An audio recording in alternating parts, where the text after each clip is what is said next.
From January 2022 to September 2024, I made a series of 10 videos which outline how I make sense of what I believe to be some key parts of Minecraft's lore. For your viewing convenience, all of these videos have been compiled into this much larger one. Since I mostly play in peaceful mode, the primary focus of this series has been on what is observable while playing peaceful mode Minecraft, though, where appropriate, I have made references to what occurs in the other difficulty levels. So then, let's begin.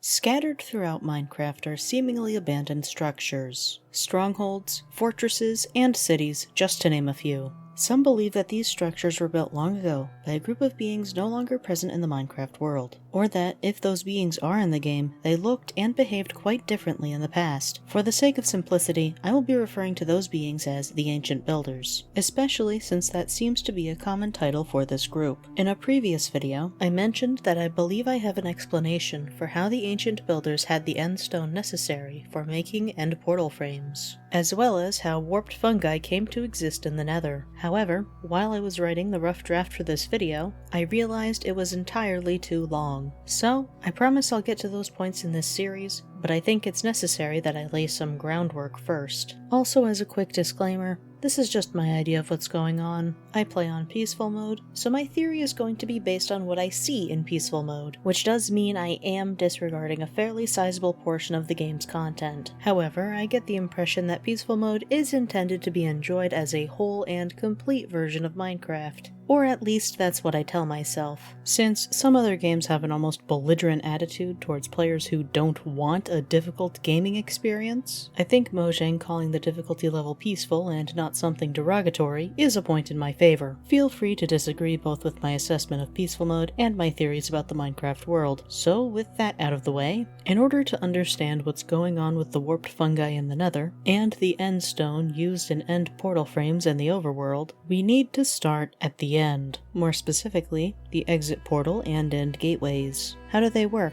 As far as I can tell, they're just various pieces of bedrock arranged in specific formations that either take you back to the overworld or to another location in the end, which is odd for a few reasons. First, there's no other bedrock in the end, so where did the bedrock for making the exit portal and end gateways come from? You might think the answer is the overworld, but if that's the case, and the builders brought the bedrock with them from the overworld to the end, how did they have endstone to make the end portal frames to get to the end from the overworld? And so we're caught in this weird what came first, the chicken or the egg type of situation. Second, these portals are odd because they are made of bedrock, a material that you and I cannot mine and build with in survival Minecraft. Sure, some players are able to use bugs to break bedrock, but do they have the ability to then make a functioning exit portal or end gateway with the item? Third, these are the only two instances of naturally generating portals that are activated without you, the player, needing to place anything. Yes, you do need to defeat the game's final boss, as well as place all of the blocks necessary to get to the end, such as when making another portal, but you don't place any component of the exit portal or the end gateway yourself. This is very different from nether portals, where you need to not only arrange the obsidian in a specific formation, but also ignite the portal, such as with the flint and steel. It's also different from the end portals found in strongholds, because while you do not and cannot place end portal frames in survival, you do need to fill the frames with Eyes of Ender. Fourth, the same type of portal lets you travel within the end dimension, as well as between the end and the overworld. Sure, the arrangement of the bedrock blocks is different between the exit portal and end gateways, but the portal blocks themselves appear the same. This is in contrast to nether portals, which only ever send you from the overworld to the nether or from the nether to the overworld. You cannot use a nether portal to travel directly from one point in the nether to the other. The fifth thing that's odd about end portals is that you're transported instantly with no animation, unlike nether portals. This would seem to indicate that end portals use a faster, more efficient process for transportation than nether portals. All of these points combined lead us to our first conclusion about the Ancient Builders. They were technologically advanced, dramatically more so than the player. There is a range of technological skill within Minecraft. While villagers are able to trade and tend crops, they are unable to mine, build, or hunt. Meanwhile, piglins don't seem to tend crops, but they do engage in hunting and their own form of trading. According to Minecraft's website, piglins also used to engage in mining activities. we will revisit this specific point in a future video. However, you, the player, are able to do all of these things. You can trade, farm, build, hunt, and mine, with the exception of bedrock and end portal frames. You cannot mine bedrock, much less use it to make interdimensional and intra-dimensional portals, but the ancient builders could. In fact, I think they were even able to craft with bedrock. Isn't it interesting that you cannot mine end portal frames at all? And this is despite the fact that they appear to be made of endstone, which can be mined with a wooden pickaxe. If the ancient builders had the ability to use bedrock for making portals, then how much more difficult would it be for them to craft using bedrock to make more specialized portals? Wouldn't they be able to combine bedrock with the material from the end, like endstone, to take them directly to a specific location in the end, regardless of their position in the overworld? But regardless of whether the end portal frames were crafted with bedrock, these ancient builders clearly had greater crafting ability than the modern Minecraft player. Incidentally, this understanding can help us figure out where the builders came from. Currently, there is no bedrock in the end other than the exit portal and end gateways. But was that always the case? What if the ancient end used to have naturally occurring bedrock? In fact, since both the end and the nether have dim ambient light instead of a day-night cycle, the ancient end may have been encapsulated in bedrock just like the nether. And just as the piglins allegedly mined all of the netherite from the nether, the ancient builders could have mined all of the bedrock, and possibly some other materials from the end. That could explain why the only seemingly natural block left in the end is endstone. Everything else of value was mined out. However, I'm not convinced that explanation works, because we can find netherite ingots in Bastion remnant chests, and there are still pieces of ancient debris left over from the piglins' mining operations. And there are no equivalent items or blocks for bedrock found in the end. At least not yet. I suppose Mojang could add something like that if and when they do update the end, but since they say on their feedback website that they won't be adding ways to obtain bedrock in survival, I tend to doubt that possibility. You could argue that the ancient builders first developed their bedrock portal technology in the overworld or nether, but if that were the case, why would they then revert to using the end portal frames in strongholds? The bedrock in both dimensions is uneven, so it may have been partially mined away, but that still doesn't explain the existence of the end portals and strongholds. Did the bedrock portals become unusable in the overworld and nether, so that the ancient builders had to use end portal frames? But if that were the case, why don't we see the remnants of bedrock portals in the overworld or the nether? After all, you can find plenty of ruined nether portals in both dimensions. One possibility is that the portals malfunctioned and were so dangerous that the builders completely destroyed them. But if that were the case, why are the end portals in the stronghold and end dimension still usable? Another possibility is that the uneven bedrock in both the overworld and the nether is actually the remnants of old portals. But I tend to think the unevenness is due to either mining, or the fact that in Minecraft borders between two naturally occurring materials like stone and dirt tend to be uneven. On the other hand, what if the end has always looked more or less like it does today? If that's the case, then the ancient builders had to have come from another dimension we haven't seen yet. After all, it has been hinted that Minecraft will receive another dimension once the existing 3 are done to Mojang's satisfaction. This brings us to my second conclusion. The ancient builders weren't from the end, and I say this because of the end rods and ender chests found in end cities. Both purpur and endstone bricks are derived from resources in the end, namely chorus fruit and endstone respectively. However, that isn't the case with end rods and ender chests. Both items require materials from the nether, specifically blaze rods or their derivative, blaze powder. It would thus seem the end cities were constructed only after the ancient builders had already visited the nether. So unless Mojang has plans to add more structures to the end, there is no evidence that an advanced civilization dwelled in the end prior to visiting the other 2 dimensions. There's a third point we learn about the builders from end cities. They were humanoid, but they weren't necessarily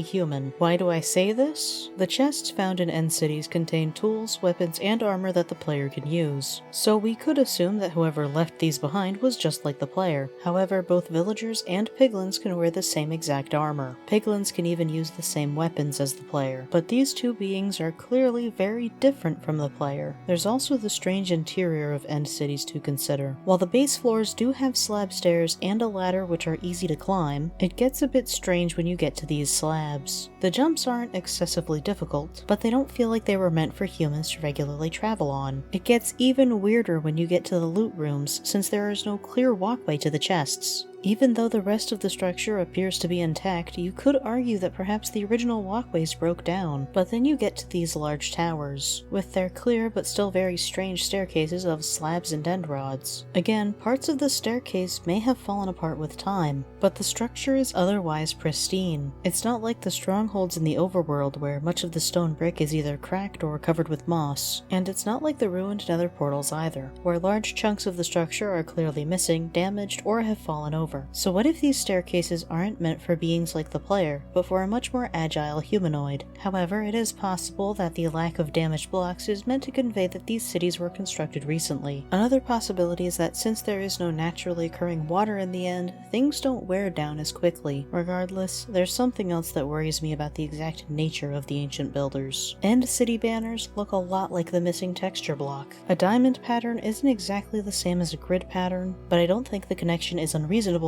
since it's the same two colors. Besides, what is a diamond pattern if not a grid pattern that has been stretched and rotated a bit? There's only one other structure I can think of that has banners on the outside of a towering building, the Pillager Tower, and on those banners is a representation of a pillager. If pillager towers are decorated with banners which portray pillagers, then shouldn't the banners on end cities portray the residents of those cities, presumably the ancient builders? The fact that it's a missing texture is more than a little scary. Is it missing because they were deleted from existence? A completely terrifying prospect by itself, made even more terrifying by the fact that in the credits for the game, various pieces of information are obscured, so something or someone being completely deleted from existence isn't quite as unlikely sounding as you might think. Of course, maybe they just weren't added to the game yet, or maybe the end cities weren't built by the ancient builders after all, but they had to be built by someone. So if they were built by a civilization which wasn't the ancient builders, did the ancient builders find some way to delete them from the Minecraft world?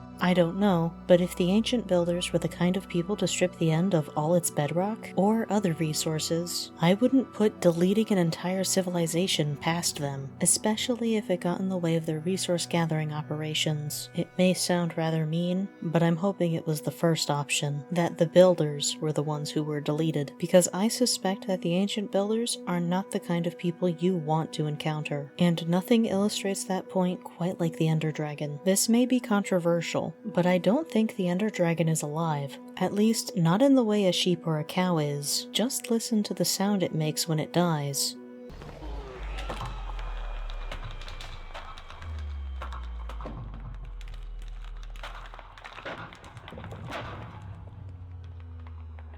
That doesn't sound quite like an animal dying. It sounds more like mechanical parts breaking down. There's also the fact that its death sequence features explosion particles similar to TNT, and strange purple lights. This is very different from the usual turn red and fall over behavior that most mobs exhibit on death. There's also the fact that the dragon head found on end ships is very different from any other mob head in the game. When the player walks while wearing a dragon head, the jaw moves up and down, almost like an animatronic. If the Ender Dragon is an artificial lifeform constructed by the ancient builders, that could explain why this death sequence is so different. It could also explain why its death activates the exit portal and end gateways. The builders made it that way, but why would they effectively use it to guard the exit portal to the overworld? If the main objective for the builders' interdimensional travels was to extract whatever resources they could and leave, it could complicate matters substantially if someone from the overworld or Nether came to the end, saw the destruction the builders left in their wake, and then returned to the overworld to warn everyone not to trust them. But that's not all. Let's go back for a moment to the dragon heads found on end ships. Their presence indicates one of two possibilities. One, the dragon is indeed some form of advanced machinery, and the ancient builders decided to decorate their ships with copies of the creation's head. Two, the builders constructed multiple dragons, and they were all killed except one, either by the builders or someone else. If there was another sentient species living in the End, did they succeed in driving the builders out of the End, destroying the monsters the builders made to fight for them, and displaying the monsters' heads to boost their morale? Did they even try to follow the builders to their home dimension? And that's why the End boss currently guards the exit portal, so that no one could go to the overworld or Nether to ask for reinforcements? If so, then this paints the builders as cowards who forced their creations to protect them. But there's another explanation which might be even worse. The builders are the ones who hunted the Ender Dragons. Maybe they simply made the mob heads to decorate their ships. But what if they didn't? What if they repeatedly fought the creature, reasoning that they had to make sure it was strong enough to prevent any unauthorized person from going to the overworld? If so, then they would be killing a life form they brought into existence. And that's why I don't feel bad about defeating the End boss. It's an artificial life form that was never meant to exist, which means its presence in the End has likely disrupted the local ecosystem significantly, and it's alone and abandoned. And then there's the egg. Some argue that because there is only one dragon left, clearly the egg cannot hatch. However, I think those individuals are forgetting that we are talking about Minecraft biology and not real-world biology, because one Minecraft chicken can lay eggs that hatch by themselves with no problems whatsoever. Besides, even in the real world, the process of parthenogenesis can enable certain animals to reproduce without a mate, including lizards. And what is Minecraft's end boss but a giant winged lizard? Regardless, getting rid of the boss before it can properly lay its egg is the right thing to do. While the dragon isn't able to fly through the exit portal to the overworld, the egg can fall through. What would happen if the egg hatched in the overworld, the Nether, or anywhere else for that matter? How many blocks and life forms would be destroyed? How many have already been destroyed in the End? So, to review the 5 things that the current End dimension teaches us about the ancient builders. Number 1, they were technologically advanced even more than the player. Number 2, while they did visit the End before coming to the overworld and the Nether, the builders were not from the End but from another dimension we haven't seen yet. Number 3, the builders were humanoid but not necessarily the same as the player. Number 4, the builders either were deleted, haven't been added to the game yet, or deleted another sentient species from the End. Number 5, they created the Ender Dragon to guard the exit portal. But the story of the ancient builders doesn't necessarily end in the End. As I mentioned earlier, Minecraft's website claims that the Piglins are the ones who mined all of the Netherite in the Nether, only leaving behind the occasional piece of ancient debris. But this raises an important question. How did the Piglins mine all of the Netherite if there are no diamonds in the Nether? Interestingly enough, you can find diamond tools, weapons, and armor in Bastion Remnants. But how did they get there? I don't think it's a coincidence that you can also find diamond gear in End cities, despite there also being no diamond ore in that dimension either. But that discussion will have to wait because this video is getting entirely too long. In a previous video, I highlighted a seeming inconsistency in Minecraft's lore. Minecraft's website claims that the Piglins mined all of the Netherite from the Nether, but both Netherite and ancient debris require either a diamond or Netherite pickaxe to be picked up.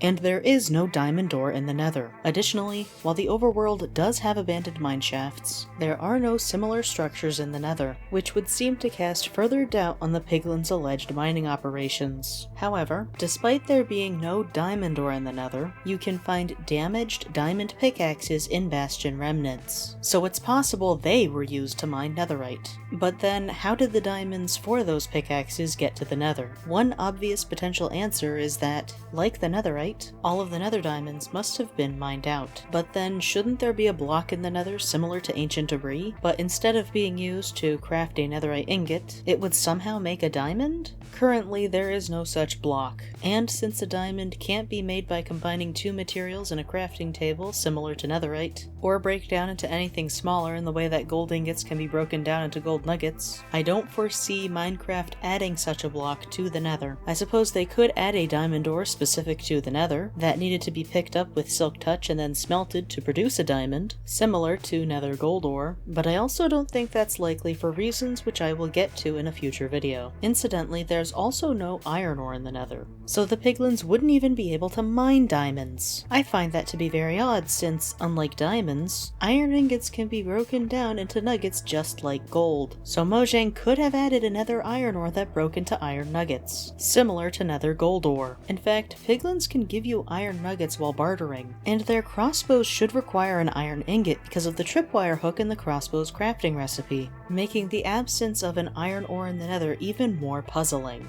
I find it difficult to believe that they could just forget to put iron in the Nether, if it's clear that Piglins use iron in their crossbows. After all, Mojang decided to say that Piglins got their string from Striders, because players asked how the Piglins had string for their bows. This leads me to believe that the omission of another iron ore is intentional. So unless we're meant to assume that the ancient Nether had iron ore, which is now completely mined out, that would mean the Piglins couldn't have iron tools, much less diamond ones. However, with the addition of nether fungi and blackstone, the Piglins could have used wood and stone tools, and ordinarily that would be it. But despite having no iron tools, the Piglins would have been able to mine gold.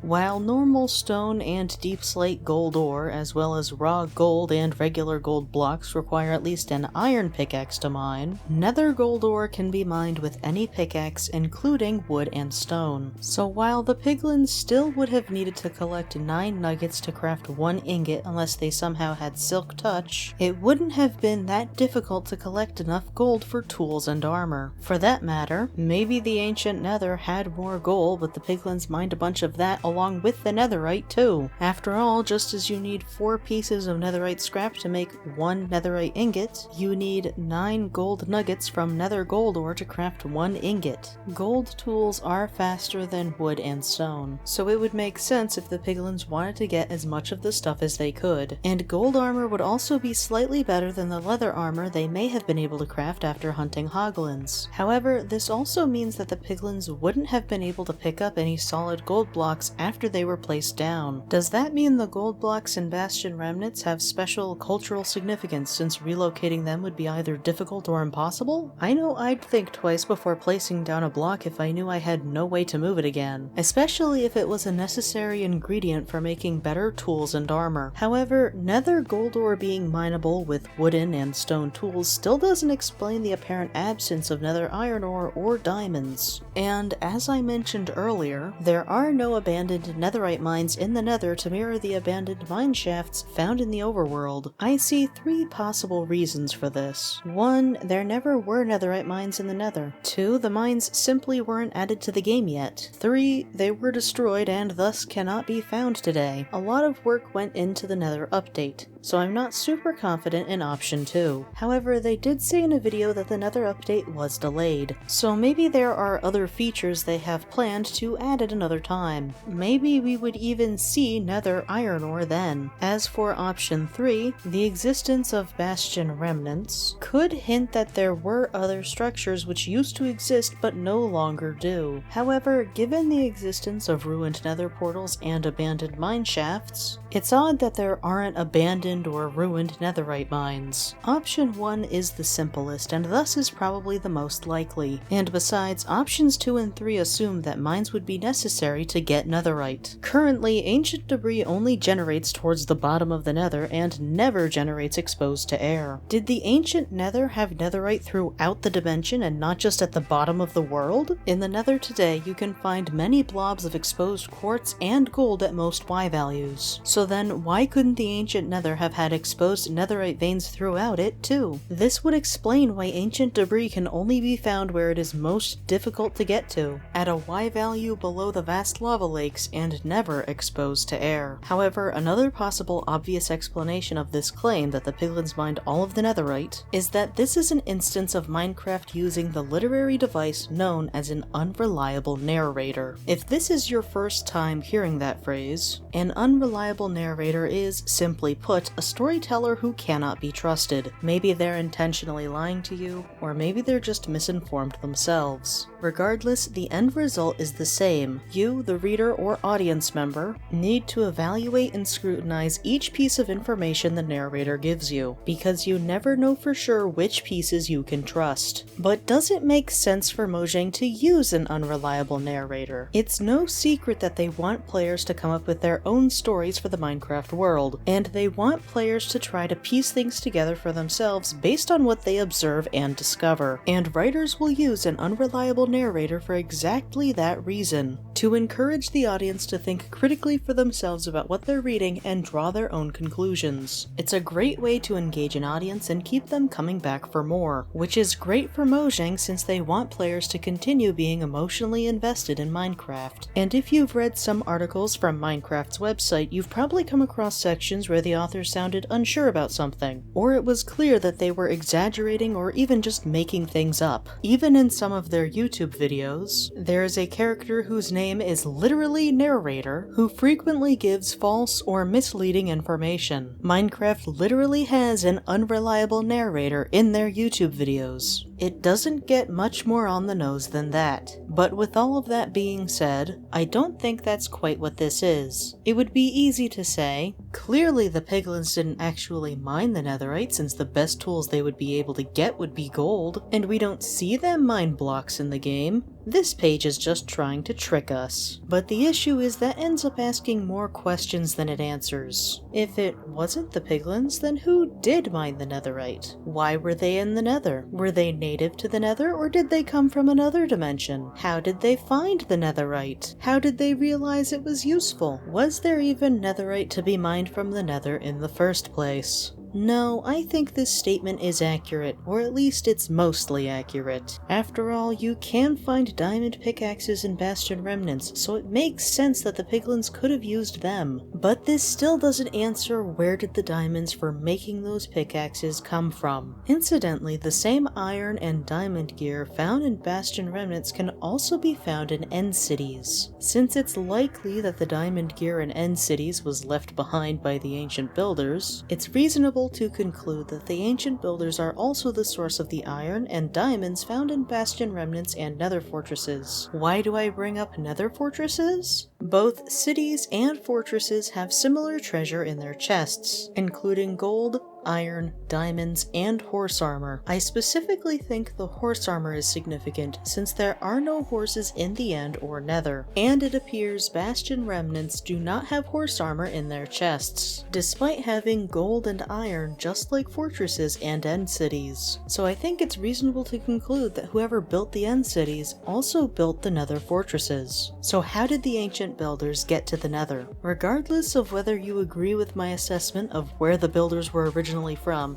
I think we can all agree they had to be in the overworld before they went to the Nether. Making a Nether portal in the End doesn't work, and you can't make obsidian in the Nether since the water evaporates instantly. So currently, the only dimension left would be the overworld. But how did the ancient builders even realize they could travel to the Nether from the overworld? I have some ideas, but those will have to wait for another day since they aren't exactly relevant to the Piglins' mining operations. So then, why did the builders go to the Nether? Based on my observations of the End dimension, I believe their motive was to find valuable resources. And if they were looking for more bedrock for their bedrock portals, surely the Nether, being entirely encapsulated in the stuff, would be a very valuable find indeed. As they searched the dimension for anything of value, they probably ended up gathering a lot of netherrack. And they surely experimented with the item. It was softer than the stone of the overworld. It had a much lower blast resistance and could even support the growth of nylium, similar to how dirt in the overworld can support mycelium. So while netherrack does require a pickaxe to mine and not a shovel, there are ways in which it is more similar to dirt than stone. We know from the changes coming to Minecraft in 1.19 that dirt and clay are related.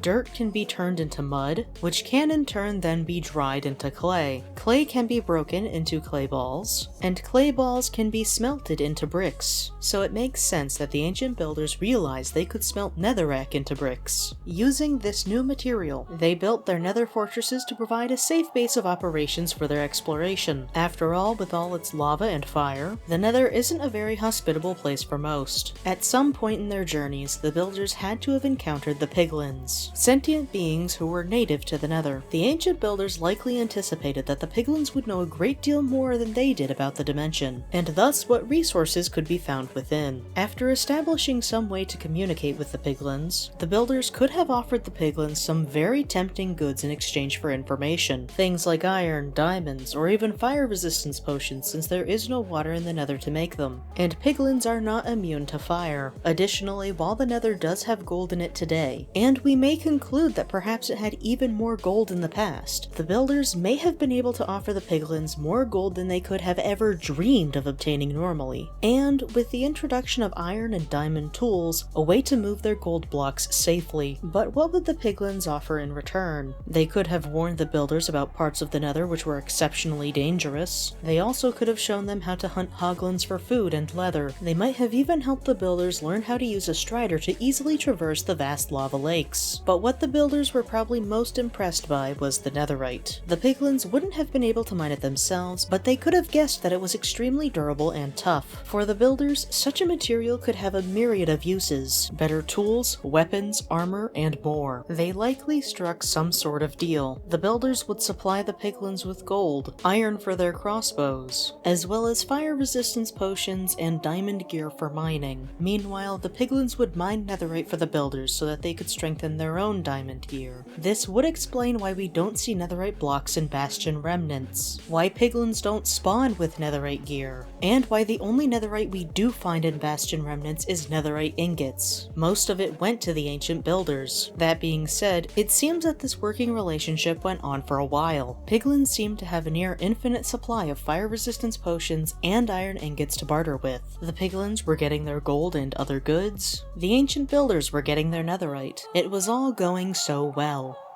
There was just one tiny problem. In a dimension where most everything is some shade of red or a neutral color like white, brown, or black, the blue or cyan warped fungus stands out. It's especially odd when you compare it to the crimson fungus, which blends in very well with the red netherrack and orange lava of the Nether. And while crimson fungus is clearly named such because of its color, its blue counterpart isn't called blue fungus, or cyan fungus, or even aqua fungus. It's described as warped. The word warped can have different meanings, including twisted or abnormal. This implies that the warped fungus was changed somehow. So what was it like before it was changed? And what changed it? You may have noticed while exploring the Nether that you can sometimes find warped fungi in crimson forests, as well as crimson fungi in warped forests. And if you've farmed nether fungi, you've probably noticed that while warped nylium produces mostly warped fungi, it does sometimes make crimson fungi. Similarly, crimson nylium usually produces crimson fungi, but can produce warped fungi. Furthermore, in the Block of the Week article dedicated to the Shroomlight, the author claims that the shroomlights of warped and crimson fungi are exactly the same. While I believe that Minecraft does on occasion use an unreliable narrator, the shroomlights of warped and crimson fungi do stack, so them being the same thing does seem to be the case. This is significant because the same article describes the shroomlight as a fruiting body, the part of the fungus which is involved in reproduction. However, after looking it up, mushrooms are actually a kind of fruiting body. Huge crimson and warped fungi appear to be mushrooms, so I'm not quite sure how a fruiting body could also have a fruiting body. Maybe I just need to accept that because they're from the Nether, they are different from normal fungi? Or maybe shroomlights aren't a fruiting body after all. But even if both fungi do not use the exact same fruiting body, the fact that crimson and warped nylium can both produce crimson and warped fungi indicates that warped and crimson fungi are one and the same. Warped fungi are just crimson fungi that have been changed. Naturally, this would mean that crimson and warped nylium are the same as well. So what was it that warped the crimson fungi to make some of them dramatically stick out from most of the Nether? The Taking Inventory article about netherite scrap offers a clue. At the end of that article, the author indicates that the mushrooms in the Nether are a sign that the area either was, or still is, contaminated or polluted. But what caused the Nether to become polluted? In a previous video, I explained why I believe the evidence found in Bastion Remnants, Nether fortresses, and end cities suggest that the ancient builders and piglins worked together to mine netherite from the Nether. Unfortunately, there are countless instances in the real world of mining activities polluting the local environment. If netherite mining did pollute the Nether, that could explain why there are so many forests of fungi. Isn't Isn't it odd that, unlike tree saplings, crimson and warped fungi only turn into their huge fungi counterparts once they've had bone meal applied to them? We know that bone meal can be used to accelerate the growth of plants like trees and crops, so it's not unreasonable to think that applying bone meal to fungi to grow them into huge fungi merely accelerates their normal growth cycle. However, is it possible that, under normal circumstances without intervention, crimson and warped fungi would never grow into huge fungi on their own? This would mean that the crimson and warped forests are artificial. Perhaps, in an attempt to clean up the mess that netherite mining had made, the ancient builders and piglins worked together to apply bone meal to the native crimson nylium and fungi, creating the large crimson forests we see today. But, in their attempt to remedy whatever pollution resulted from netherite mining, they discovered another problem, which proved to be far more difficult to resolve. I don't think it's a coincidence that warped fungi have colors similar to the particles in end portals. I've said before that I strongly suspect the ancient builders were in the end, at least briefly, before they came to the overworld and nether. Did they somehow bring a contamination with them when they used the exit portal to come to the overworld and then the nether? But even if that isn't the case, there's also the uneven bedrock at the bottom and top of the nether to consider. While I still believe it is uneven mostly because the builders were collecting bedrock to make more of their bedrock portals, I'm also now wondering if they did use bedrock portals in the nether. While the exit portal does link to the overworld and not to the nether, why couldn't the ancient builders have traveled from the end to the overworld, used a nether portal to enter the nether, and then built bedrock portals for direct transportation between the end and nether? Did those bedrock portals then cause some sort of contamination of interdimensional energy to spread through the nether, infecting everything including crimson fungi? And, subjected to the forces of the interdimensional energy, some of the crimson fungi were changed, or warped, into warped fungi. As the builders and piglins were expanding the crimson forests to combat the mining pollution, they encountered clusters of warped nylium and warped fungi, the results of the interdimensional energy pollution. Surely the ancient builders would have realized what was happening to the fungi in the nether, and recognized that it was a symptom of contamination from the interdimensional energy. If this contamination was the result of bedrock portals in the nether, that would explain why we can't find bedrock portals in the nether today. The builders would be extremely negligent if they didn't shut them down. If nothing else, they probably would have done it to appease their business partners. The piglins certainly would have been shocked to see such a different color in their dimension, and would likely be alarmed that such contamination was taking place. Speaking of piglins, I find it interesting that while you can find crimson nylium in Bastion remnant chests, you cannot find warped nylium. Was saving samples of healthy crimson nylium part of the piglins' strategy to combat the interdimensional energy pollution in the nether? Even if the builders deactivated or destroyed their bedrock portals in the nether as soon as they realized what was happening, and both parties did their best to grow as much huge fungi as possible to combat the pollution, it seems unfortunately that it was too little too late. Warped fungi can still be found in the nether today, and there doesn't seem to be any way to unwarp them. Interestingly, warped fungi also deters hoglins, despite the creatures having no problems with eating crimson fungi. I plan to take a closer look at that interaction in a future video. But does it make sense for Mojang to build Minecraft with this sort of storyline in mind? In recent years, Minecraft has added mobs which were specifically chosen because their real-life counterparts are endangered. These include such animals as bees, pandas, dolphins, sea turtles, and axolotls. Unfortunately, these animals are endangered because of the actions of humans, including pollution of one form or another. So yes, it makes sense that, in addition to adding endangered animals to Minecraft to bring awareness to them, Mojang would also bake these kinds of themes into Minecraft's lore. And while I did cite 2 articles from Minecraft's website in this video, most of the clues can be found by just playing the game. Hoglins. In peaceful mode, they are the gentle giants of the Nether. Obviously, it's a very different story in the other difficulty levels. Regardless, it's puzzling why a mob that feeds on crimson fungus runs away from warped fungus. This is especially odd when you consider that crimson and warped fungus appear to be the same thing. While I encourage you to watch the previous video in this series that explains how I arrived at that conclusion, the main point to keep in mind from that video is that I believe the warped fungi are merely crimson fungi that have been changed by, or even contaminated with, interdimensional energy. Assuming my explanation is correct, the next logical question would be, why would Hoglins not like interdimensional energy? Warped fungus is one of only two things that Hoglins run away from with consistency. The second is nether portals. There is a lot to dissect about nether portals when it comes to lore, but the thing I'm most interested in for this video is the fact that they emit light. Light is a form of energy or radiation, and while I don't necessarily buy into the arguments that nether portals are inherently dangerous, this does show that portals emit energy as a byproduct. Nether portals emit a light level of 11, while end portals emit a light level of 15. That is definitely higher than nether portals and just so happens to be the highest light level in the game.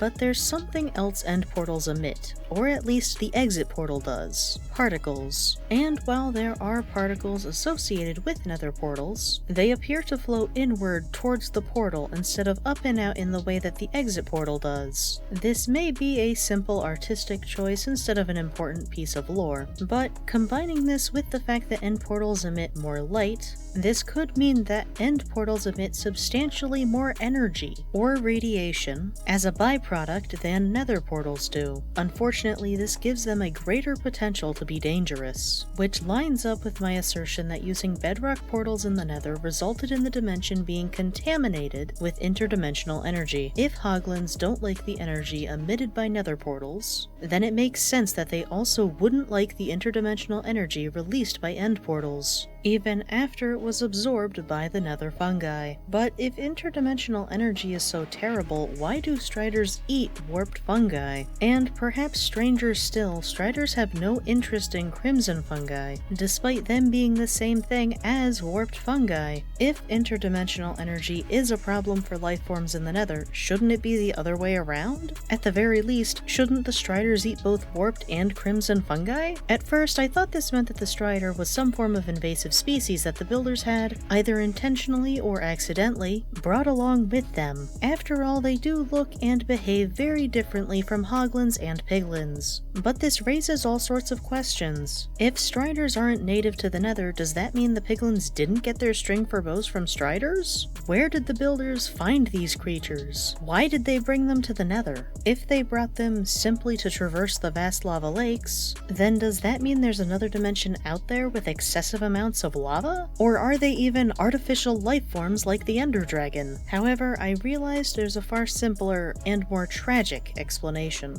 An explanation which just so happens to contribute to the theme of pollution's effects on wildlife. In peaceful mode, only 3 mobs spawn in the nether. 2 of them, Piglins and Hoglins, are clearly reminiscent of the Minecraft pig both in their sound and appearance. But with the strider, that connection isn't quite as obvious. At least, not until you pull out a saddle. Once you're sitting on a saddled strider, you can use a warped fungus on a stick to direct it wherever you want to go. Does that sound familiar? The same mechanic is used to ride a pig. The only difference is that a pig requires a carrot on the stick instead of warped fungus. So despite the strider not outwardly resembling a pig as much as the Piglins and Hoglins do, it still fits in with those nether mobs by having pig-like traits. But there's another animal that the strider also resembles. While frogs are able to walk and hop on land, they are much faster when they're in the water. Similarly, striders can walk on land, but they are much faster when walking on lava. Striders even make sounds similar to a frog croaking. But while Minecraft frogs don't seem to be too concerned with being out of water, striders clearly look very uncomfortable and miserable when out of lava. Why are these lava amphibians so sensitive? And why don't they seem to try harder to stay in lava if that's where they're most comfortable? In fact, since it's claimed that Piglins get their string for bows from striders, wouldn't it make the most sense for striders to stay in the lava where they can't be hunted? Especially since Piglins are not immune to fire or lava. One reason they might leave the safety of the lava is to feed on warped warped fungus. But according to my conclusions, warped fungi didn't exist until the Nether had been contaminated. So how does this all work? What if, before the builders came to the Nether, Striders weren't that bothered by being out of the lava? Like frogs, they would have been slower on land, but they wouldn't be miserable. While Hoglins clearly have a snout similar to overworld pigs, Striders don't seem to have that feature. What if, while the Hoglins were able to smell the interdimensional energy pollution and thus avoid it, the Striders couldn't detect it and ate the contaminated fungus? If the Hoglins only ate the non-contaminated fungi, the Striders wouldn't have encountered non-contaminated fungi as frequently, while simultaneously not having any competition in eating warped fungi. If you've taken a biology or ecology class, you may have heard the terms biomagnification or bioamplification. These terms refer to the concept that the further you go up the food chain from producer to consumer, the higher the concentration of harmful substances in the organism will rise. If the interdimensional energy was able to warp the crimson fungus, radically changing its color, what would it do to the Striders who fed on the contaminated fungi? If you look at a Strider's skin, there are parts that appear to be discolored, possibly even peeling. Discolored and peeling skin can both be symptoms of radiation poisoning. As discussed earlier, light, which is a form of radiation, is clearly emitted from end portals. If the bedrock portals did emit interdimensional energy in addition to visible light, it could have contaminated the Nether, warped the Nether fungi, and thus poisoned the Striders. But then, why do Striders have no interest in crimson fungi? Why do animals eat? Generally, they eat in order to gain energy. What if, after feeding on the warped fungi for an extended period of time, the Striders became dependent on the interdimensional energy the fungi were infused with? That would explain why they are indifferent to crimson fungi. It just isn't worth their attention because it doesn't contain the additional boost of interdimensional energy that warped fungi give them. But food doesn't seem to be the only source of energy for the Strider. They become noticeably more energetic once they're in lava. Obviously, lava contains a lot of energy in the form of heat. Did the exposure to interdimensional energy weaken the Striders so that they needed more energy just to exist? Even if Striders have always been miserable when out of lava, it appears the contamination which brought about the warped fungus had a profound effect on the Nether's ecosystem. While Piglins do hunt Hoglins presumably for food, and they also get their string from Striders, there doesn't seem to be any real apex predator in the Nether. Striders are free to wander the lava lakes, and Hoglins just need to avoid Piglin hunting parties. Incidentally, apex predators are particularly vulnerable to pollution because of biomagnification. There are plenty of theories regarding the fossils found in soul sand valleys and what they might have been, but I think the explanation is tied to the warped fungus, especially since the fog there is also a shade of cyan. The other key member of the food chain that's missing is the producers. Sure, fungi serves as food for both Hoglins and Striders, but fungi are decomposers. They're able to release nutrients and energy back into the ecosystem. But how did the energy enter the food chain in the first place? I believe the answers also lay in the soul sand valleys. If you've wandered through one of the Nether's soul sand valleys, you've likely encountered the large fossils found there. But there's something very odd about Nether fossils. While you can find both skulls and rib cages as fossils in the overworld, you will only find rib cages in the Nether. And while overworld fossils will often have blocks replaced with coal or diamonds, they still appear to be mostly complete. But in the Nether, you only find partial rib cages,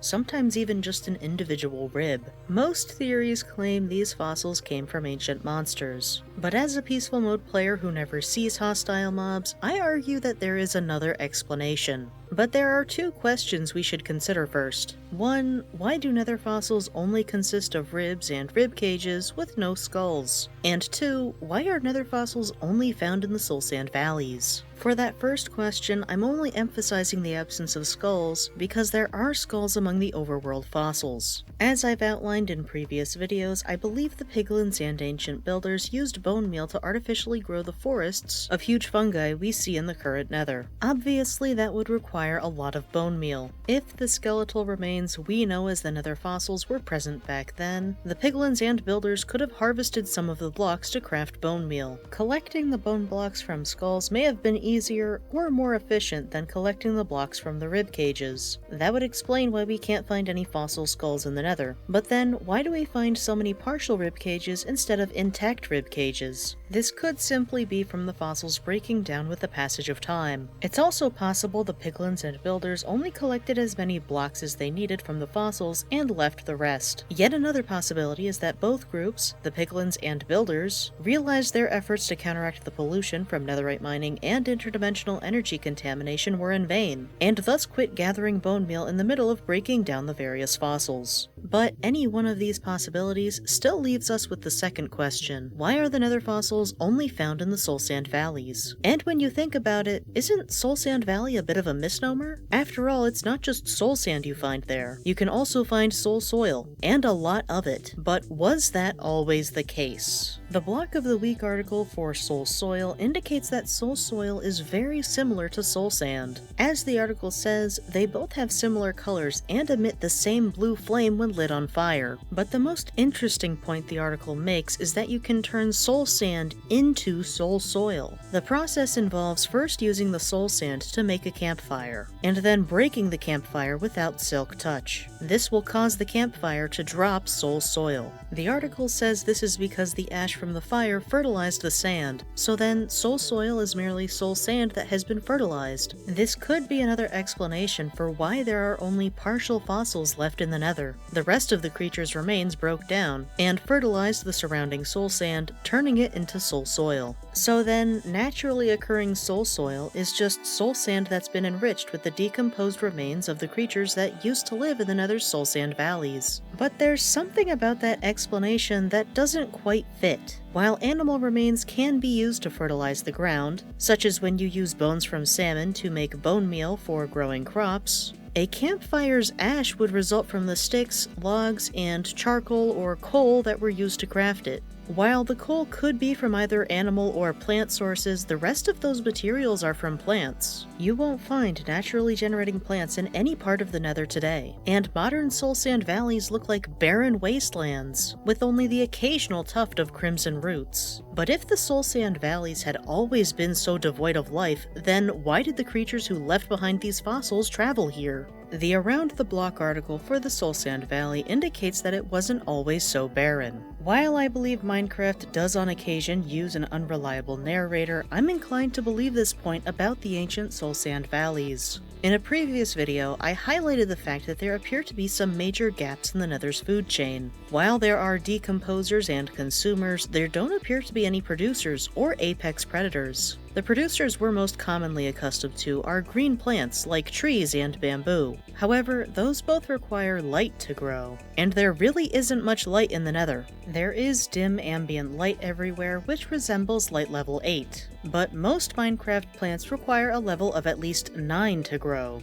With that being said, there are still light sources in the Nether. Lava is one of the brightest light sources in the game at light level 15, and there's plenty of it in the Nether. However, lava also has a tendency to catch things on fire. Plants and fire usually don't mix very well, at least not for the plant. However, there are Minecraft plants that grow without light. While plants like bamboo, sweet berries, and wheat require a light level of at least 9 to grow, sugarcane, cactus, and chorus trees are able to grow without light. In fact, both sugarcane and cactus can be grown on sand without light. So why couldn't there have been nether plants that grew in soul sand with no additional light? Of course, sugarcane and cactus may be able to grow without light, simply because it would make farming them more annoying if they required light. But chorus trees are from the end, where there is also a dim ambient light just like the Nether. So it's not unreasonable to think that the Nether used to have plants which could tolerate the low light level similar to chorus trees. Were the ancient Nether's soul sand valleys filled with fields of the Nether's equivalent of sugarcane or cactus? And as those plants died off, did their decomposing remains fertilize some of the soul sand, converting it into soul soil? However, even if there never were any plants in the Nether, there still could have been producers, and they might even be in the Nether today. In the real world, bacteria in hydrothermal vents produce energy through a process called chemosynthesis. Tube worms are able to use the carbon fixed by the bacteria for food, or animals like yeti crabs may consume the chemosynthetic bacteria. While 1.17 did add a spyglass to see things far away, we don't exactly have a microscope to view very tiny things like bacteria. So it's possible that the Nether could be filled with chemosynthetic bacteria. We just have no way to detect them. Of course, as far as in-game evidence goes, chemosynthetic bacteria don't seem as likely as there being plants in the ancient Nether similar to chorus trees, but I still think it's a neat idea. In fact, some real-world tube worms have red plumes, so a mob modeled after them would fit in with the rest of the red Nether. On a related note, the sparse white hairs on striders do resemble the fake hairs that yeti crabs use to cultivate the bacteria they feed on. Does that mean striders could have fed on chemosynthetic bacteria? There are even single white pixels on a strider's skin, which could be places where additional hair fell out. If striders used to feed on chemosynthetic bacteria, but then they couldn't gather as much because some of their hair fell out from radiation poisoning, that could provide an alternative explanation for why they now feed exclusively on warped fungus. They can no longer gather as much chemosynthetic bacteria as they need to feed themselves. With all this in mind, I see two possibilities for the Nether fossils. Possibility number 1, they are from large herbivores similar to elephants, or pandas if we're referring to mobs currently in Minecraft. As I highlighted in my video about the Piglins mining all of the Netherite from the Nether, mining can lead to pollution of the local environment. And as I explained in my video about warped fungus, I believe that interdimensional energy pollution from using end portals in the Nether changed some of the crimson fungi into warped fungi. Since both the fog and fire in Soul Sand valleys are cyan like warped fungus, I believe these areas were also greatly impacted by the interdimensional energy pollution. So then, pollution from netherite mining, as well as interdimensional energy contamination, could have destroyed most or all of the ancient Nether's plant life. And when those plants died, they fertilized the soul sand, turning some of it into soul soil. With their food source completely gone, any herbivores living in the Nether would have starved, and eventually were driven to extinction. Their remains may have also helped to convert some soul sand into soul soil. Possibility number 2,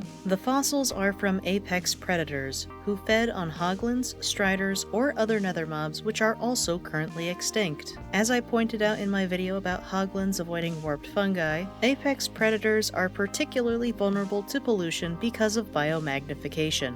The interdimensional energy changed the color of warped fungi from red to cyan, and Striders have discolored and peeling skin from eating the warped fungi. So if apex predators ate enough Striders, or other poisoned Nether mobs, they may have died as a result of interdimensional energy exposure. Of course, these two possibilities aren't mutually exclusive. The only Nether fossils we have are ribs and rib cages of varying sizes, so it's possible the fossils were from different kinds of mobs. But if all of this devastation occurred in the Nether as the result of interdimensional energy pollution, why does the overworld seem to have a thriving ecosystem? After all, if the uneven bedrock in the Nether is from bedrock portals, wouldn't the uneven bedrock in the overworld also be from bedrock portals? Even if that isn't the case, shouldn't the end portals found in strongholds be emitting dangerous amounts of interdimensional energy once they're activated? Similar to how the 1.16 update added warped fungi with a color similar to the particles found in end portals, the 1.19 update added a block to the overworld which also resembles the end portal.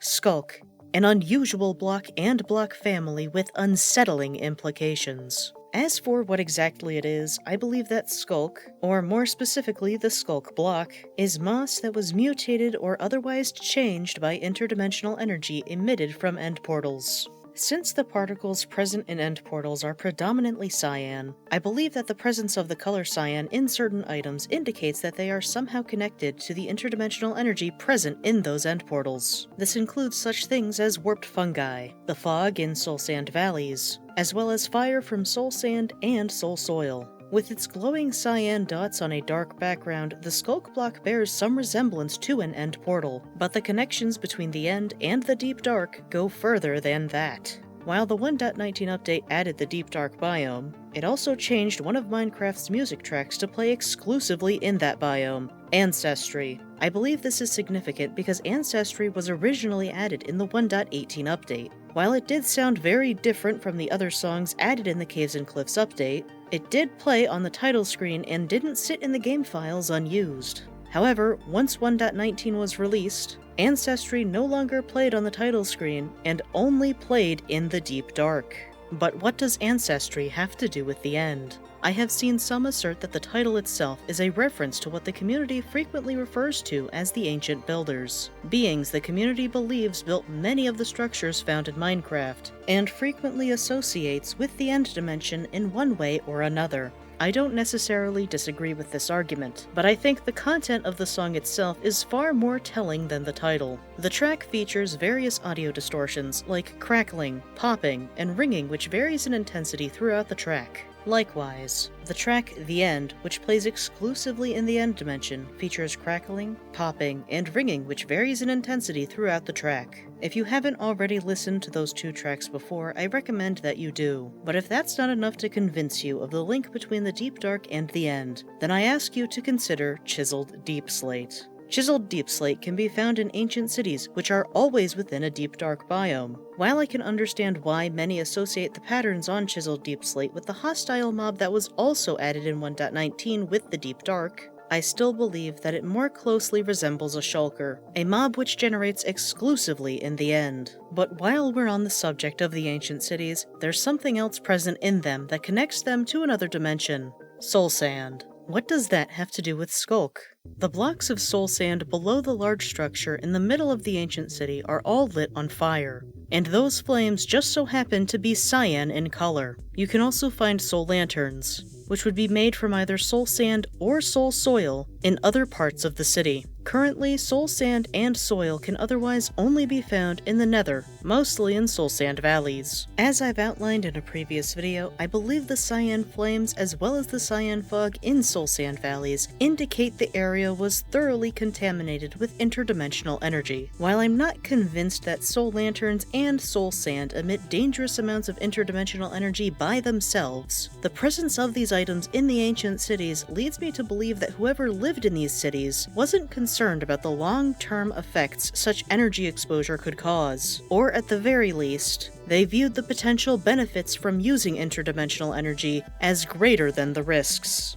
Due to the apparent interdimensional energy contamination in the Nether, I believe that, at least for a time, the ancient builders used bedrock portals similar to those found in the End to travel directly between the End and the Nether. The most likely locations appear to be where there is uneven bedrock at both the top and bottom of the Nether. Like the Nether, the overworld has uneven bedrock at the bottom of the world, which just so happens to be where the Deep Dark and ancient cities can be found. If the ancient builders were using bedrock portals in the Nether similar to the portals found in the End, then it's reasonable to conclude that the uneven bedrock at the bottom of the overworld means the builders were doing the exact same thing there. And if using bedrock portals in the Nether resulted in interdimensional energy contaminating the warped fungi and soul sand valleys, then it's also reasonable to conclude that the bedrock portals in the overworld could have resulted in contaminating parts of the overworld, creating the Deep Dark. But in the Nether, the Soul Sand Valley and Warped Forest biomes cover the entire vertical span of the Nether, while the Deep Dark only occurs at the bottom of the world. There are two main factors that explain this. One, while the Nether has uneven bedrock at both the bottom and top of the world, there is only bedrock at the bottom of the overworld. Two, both the Deep Slate and Stone of the overworld have a much higher blast resistance, and take longer to mine than the Netherrack of the Nether. It's reasonable to think that Deep Slate and Stone are thus more dense than Netherrack, and could help to better insulate the overworld from the interdimensional energy contamination, keeping it towards the bottom of the world and away from the life on the surface. So then, that explains how there could still be a thriving ecosystem in the overworld, while the food chain in the Nether is drastically disrupted. But all of that still doesn't explain the existence of Sculk until we consider another piece of the puzzle: moss. While moss can be found in shipwreck chests or purchased from a wandering trader, the most reliable way to find it is to look for a lush cave. While lush caves can generate higher up in the world than the Deep Dark, they can also generate down to the depths of the deep slate layer of the overworld. And the way that moss grows is very different from most plants. While most plants will either grow taller or otherwise change in appearance, the way that moss grows is by spreading and replacing certain other blocks. Does that sound familiar? Sculk spreads in the same way. And as far as I can tell, Sculk is able to spread and replace any block that moss can, as well as some that moss can't, like gravel and sand. I know that I'm not the first person to connect Sculk with moss, but in case you haven't already heard the argument for how they're related, consider these additional points. 1. They both spread from a form of death or decay, whether that's bone meal obtained from bones or a composter, or from the XP dropped by a dying mob. 2. They can both be broken with any tool, but the hoe specifically is the best tool for the job. 3. They both have consistent items that generate from spreading. Spreading moss produces moss carpet, grass, tall grass, azalea, and flowering azalea. Spreading Sculk yields Sculk, Sculk Vein, Sculk Sensors, and Sculk Shriekers. Granted, there are some differences, like the fact that moss spreads from a moss block, while Sculk spreads from a catalyst instead of a Sculk block. And moss is clearly green, while Sculk is either dark blue or black with cyan dots. But I believe those could be a result of mutation from the interdimensional energy contamination. After all, if interdimensional energy could change nether fungi from red to cyan, and cause striders to only be comfortable with additional heat from lava, why couldn't it have also altered the way moss looked, and spread once it was mutated into Sculk? But there's still something missing. If Sculk could no longer spread from just the normal Sculk block and needed the specialized catalyst instead, how did that arise? The only way to gain catalysts is to defeat the hostile mob which is summoned by the activation of Sculk Shriekers, and those also cannot be generated without a Sculk catalyst. Sculk Veins, which appear to be involved in spreading Sculk, also only appear once a catalyst has been activated. The remaining block in the Sculk family is the final piece to this puzzle, the Sculk Sensor. Unlike the rest of the Sculk blocks, the Sculk Sensor seems to have been integrated into the ancient city well before its apparent abandonment. Sensors can be found on redstone lamps to activate them, as well as in the hidden redstone room below the large structure in the center of the ancient city. Additionally, when activated, the sensor emits particles, which start out blue but then transition to red. The red particles just so happen to also resemble the particles on redstone. I've already established that I believe the ancient builders who would presumably be responsible for the existence of the ancient city had greater crafting ability than the modern Minecraft player. While there is no way for us to craft a Sculk sensor from Sculk and redstone, would that have been possible for the ancient builders? If so, would they have looked for even more efficient ways to generate these useful redstone tools, using Sculk, bones, and who knows what else, to craft the catalysts which could generate additional Sculk sensors, as well as other items which they thought would be beneficial?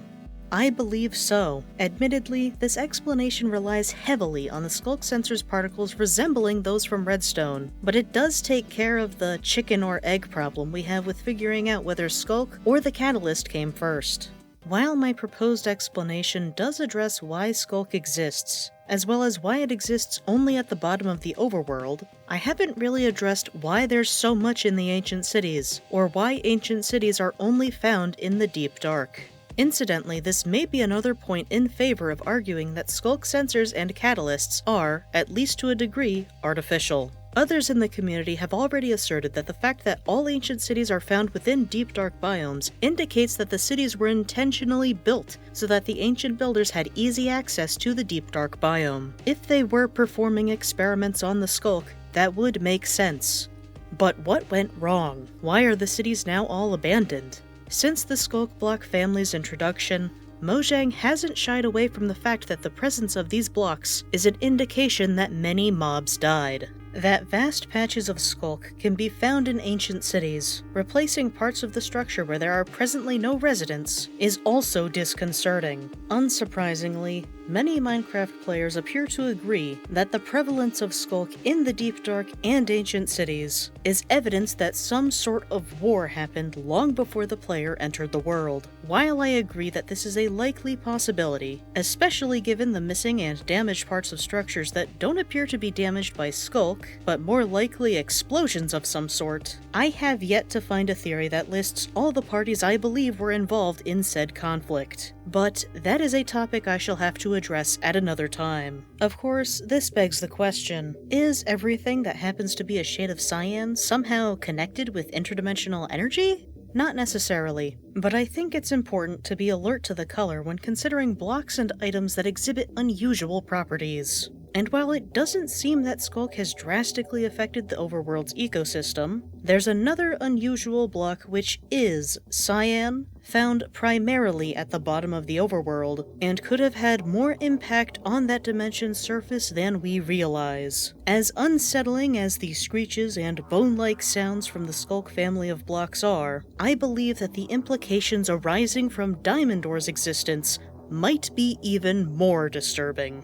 This is not a block of netherwort. This is not a face, and these are not diamonds. At least, not as we know them. I've said before that I strongly believe that Minecraft uses the literary device known as an unreliable narrator, and Mojang's responses to whether or not upcoming spin-off Minecraft Legends is canon have only served to fortify this resolve. After all, if they're going to hint that events portrayed in Minecraft Legends could be based on half-truths or other falsehoods, why shouldn't we think the same thing could be happening in Minecraft proper? There's no shortage of YouTube videos explaining why Minecraft diamonds are extremely different from their real-world counterparts. While small amounts of real diamonds may be used in saw blades or for record player needles, it is neither possible nor recommended to use only diamonds to make tools in the real world, much less armor or weapons. In contrast, Minecraft diamonds can be used not just when crafting a jukebox, but also for making swords, helmets, and the like. While this disparity between Minecraft and reality could be chalked up to video game logic, I believe there's evidence within the game itself that proves Minecraft diamonds are not meant to portray diamonds as we know them. But before I can explain what I think diamonds are, it's time to address two additional Minecraft blocks, Netherwort block and Soul Sand, which I believe add credence to the idea that we can't even take the names of items in the game as objective fact. This understanding is what will enable me to say that Minecraft diamonds are not diamonds despite being called diamonds in the next video. If that last sentence confused you a bit, then hopefully you'll understand why I felt compelled to split the original idea for this video into two, with this video providing more information on why I believe the text in the game is lying to us, and the next video explaining what I believe diamonds actually are. Starting with the Netherwort block. While you can craft it using 9 pieces of Netherwort, you can't craft Netherwort blocks back into plain Netherwort. The Block of the Month article about the Netherwort block explains that this behavior is intentional. It specifically describes the player as mashing the 9 Netherwort together to form the Netherwort block, with players being unable to turn the Netherwort block back into Netherwort. This behavior has been in the game since 2016, and it would be very easy to believe that mashing the Netherwort together must somehow damage them so that they are only useful as decoration or composting material. However, something changed with the 1.16 update. Netherwort blocks could now be found as a part of the new Crimson Fungi, which is strange. Why would the Crimson Fungi naturally produce a block that up until that point had only been artificially constructed by the player? Given my theory that the ancient builders constructed Sculk catalysts to produce more Sculk blocks at scale, I was tempted to think that maybe the ancient builders had cultivated the Crimson Fungi from Netherwort in order to farm Netherwort at a larger scale than in their Nether fortresses. However, that explanation would still leave us with the question of, why do we only see Netherwort in Nether fortresses and not out in the wild, while also adding the questions of, how did the ancient builders convert Netherwort into Crimson Fungi, as well as, if they were growing huge Crimson Fungi to acquire large amounts of Netherwort blocks, what did they do with all the leftover crimson wood and shroomlights? Conversely, if we consider the possibility that the ancient builders derived netherwort from crimson fungi, specifically huge crimson fungi, this only adds the question, how did the ancient builders get netherwort from crimson fungi? For the sake of my sanity, I'm inclined to apply Occam's razor and go with the second and simpler explanation. Incidentally, netherwort being an unnatural derivative of crimson fungi caps, cultivated by the ancient builders, would explain why we only find netherwort in nether fortresses, structures which appear to have been built by the builders based on the gold, iron, diamonds, and horse armor that can be found in their chests. This does slightly conflict with my previously proposed timeline, since the builders would have been able to offer the Piglins fire resistance potions in exchange for mining netherite, only after they experimented with crimson fungi to grow them into huge fungi. However, since the ancient builders already experimented with netherrack to build their nether fortresses, it would make sense if they experimented with the local fungi too. Perhaps they did so in preparation for mining with the Piglins. After all, if they really were so technologically advanced and knowledgeable, surely it would make sense to be proactive in finding ways to deal with the pollution which would inevitably result from netherite mining, such as by investigating the use of local fungi to clean up said mining pollution. At the very least, it would have helped to assuage any concerns the Piglins may have had about such an operation. Regardless, this would mean that a netherwort block isn't really a block of netherwort. Netherwort is just a derivative of the caps of huge crimson fungi, which are made of what we currently call netherwort blocks. However, I can definitely see why Mojang have not changed the names of these items. First of all, it could be very confusing for people who've been playing the game for a long time. Crimson Fungi Block and Crimson Fungi Block Derivative don't really have the same ring as Netherwort Block and Netherwort. Second, if I am on the right track with guessing the lore, changing the names of these items to something more technically correct would make the lore implications too obvious. Given how often Mojang talk about how they want players to come up with their own stories, I can appreciate why they would not want such a change to be so overt, in case it would conflict too heavily with some players' already established lore for their worlds. But the evidence for Minecraft using an unreliable narrator doesn't end there. The next block we'll look at is commonly found under netherwort, soul sand. You may have heard of the words apophenia or pareidolia. Both of these words refer to the human ability to discern meaningful patterns where there are none. While apophenia refers to perceiving patterns in general, pareidolia refers specifically to seeing meaningful visual patterns where there are none, such as when you think that electrical outlet on the wall really looks like a face. Incidentally, a block of soul sand sure looks like it has faces, and not just the geometric kind. Even the Block of the Week article about soul sand describes the block's texture as having screaming faces on it, so that must mean these are really faces, right? After all, the article on Minecraft's website says so, and the block is named Soul Sand. I don't believe so. In previous videos, I've argued that since the particles present in end portals are predominantly cyan, the presence of the color cyan in certain items indicates that they are somehow connected to the interdimensional energy present in end portals. I've also highlighted that the large fossils and cyan fog we see in soul sand valleys indicate that these areas were especially polluted with interdimensional energy. And just like the name says, you do find a lot of soul sand in the soul sand valleys. Even when you use boots with soul speed on them, the particles released start as cyan before fading to brown.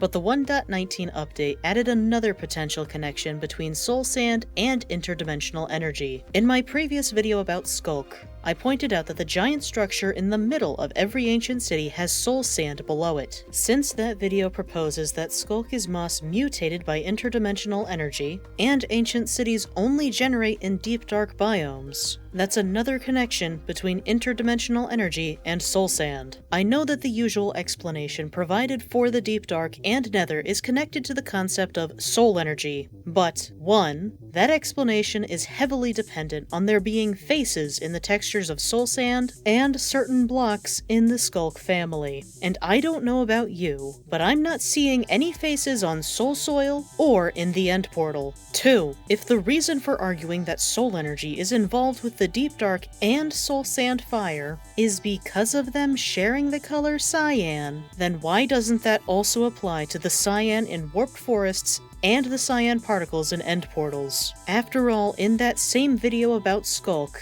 I pointed out the similarities between the track's ancestry and The End, which set them apart from the rest of the game's soundtrack. Those tracks only play in the Deep Dark biome and End dimension, respectively. That would seem to indicate that the Deep Dark and End are connected. There's also the fact that Chiseled Deep Slate, which we find in the Deep Dark as a part of ancient cities, looks like an upside-down shulker, a mob found exclusively in the End. And having cyan isn't the only evidence that the Warped Forest and End are connected either. Using night vision in the Warped Forest turns the fog magenta, a color associated with the End. And if we're willing to entertain evidence that doesn't exist in peaceful mode, there's a fairly unique neutral mob that spawns in both the Warped Forest and End Dimension in the other difficulty levels. Granted, I should probably stick more to evidence that exists in peaceful mode, so let's move to point 3, with Piglins fleeing from Soulfire, including soul campfires, lanterns, and torches. Personally, I think it makes more sense for Piglins to run away from something connected to interdimensional energy, something they know led to the mass extinction event in the Soul Sand Valleys, and potentially the rest of the Nether, instead of some nebulous soul energy that maybe comes from dead stuff. And finally, point 4, I kinda just prefer sci-fi based explanations to fantasy based ones. I will readily admit that at least the latter 2 points of my reasoning are very much based on my personal tastes. But that is the risk you take when you decide to let players develop their own lore for your video game. A sci-fi enthusiast, such as myself,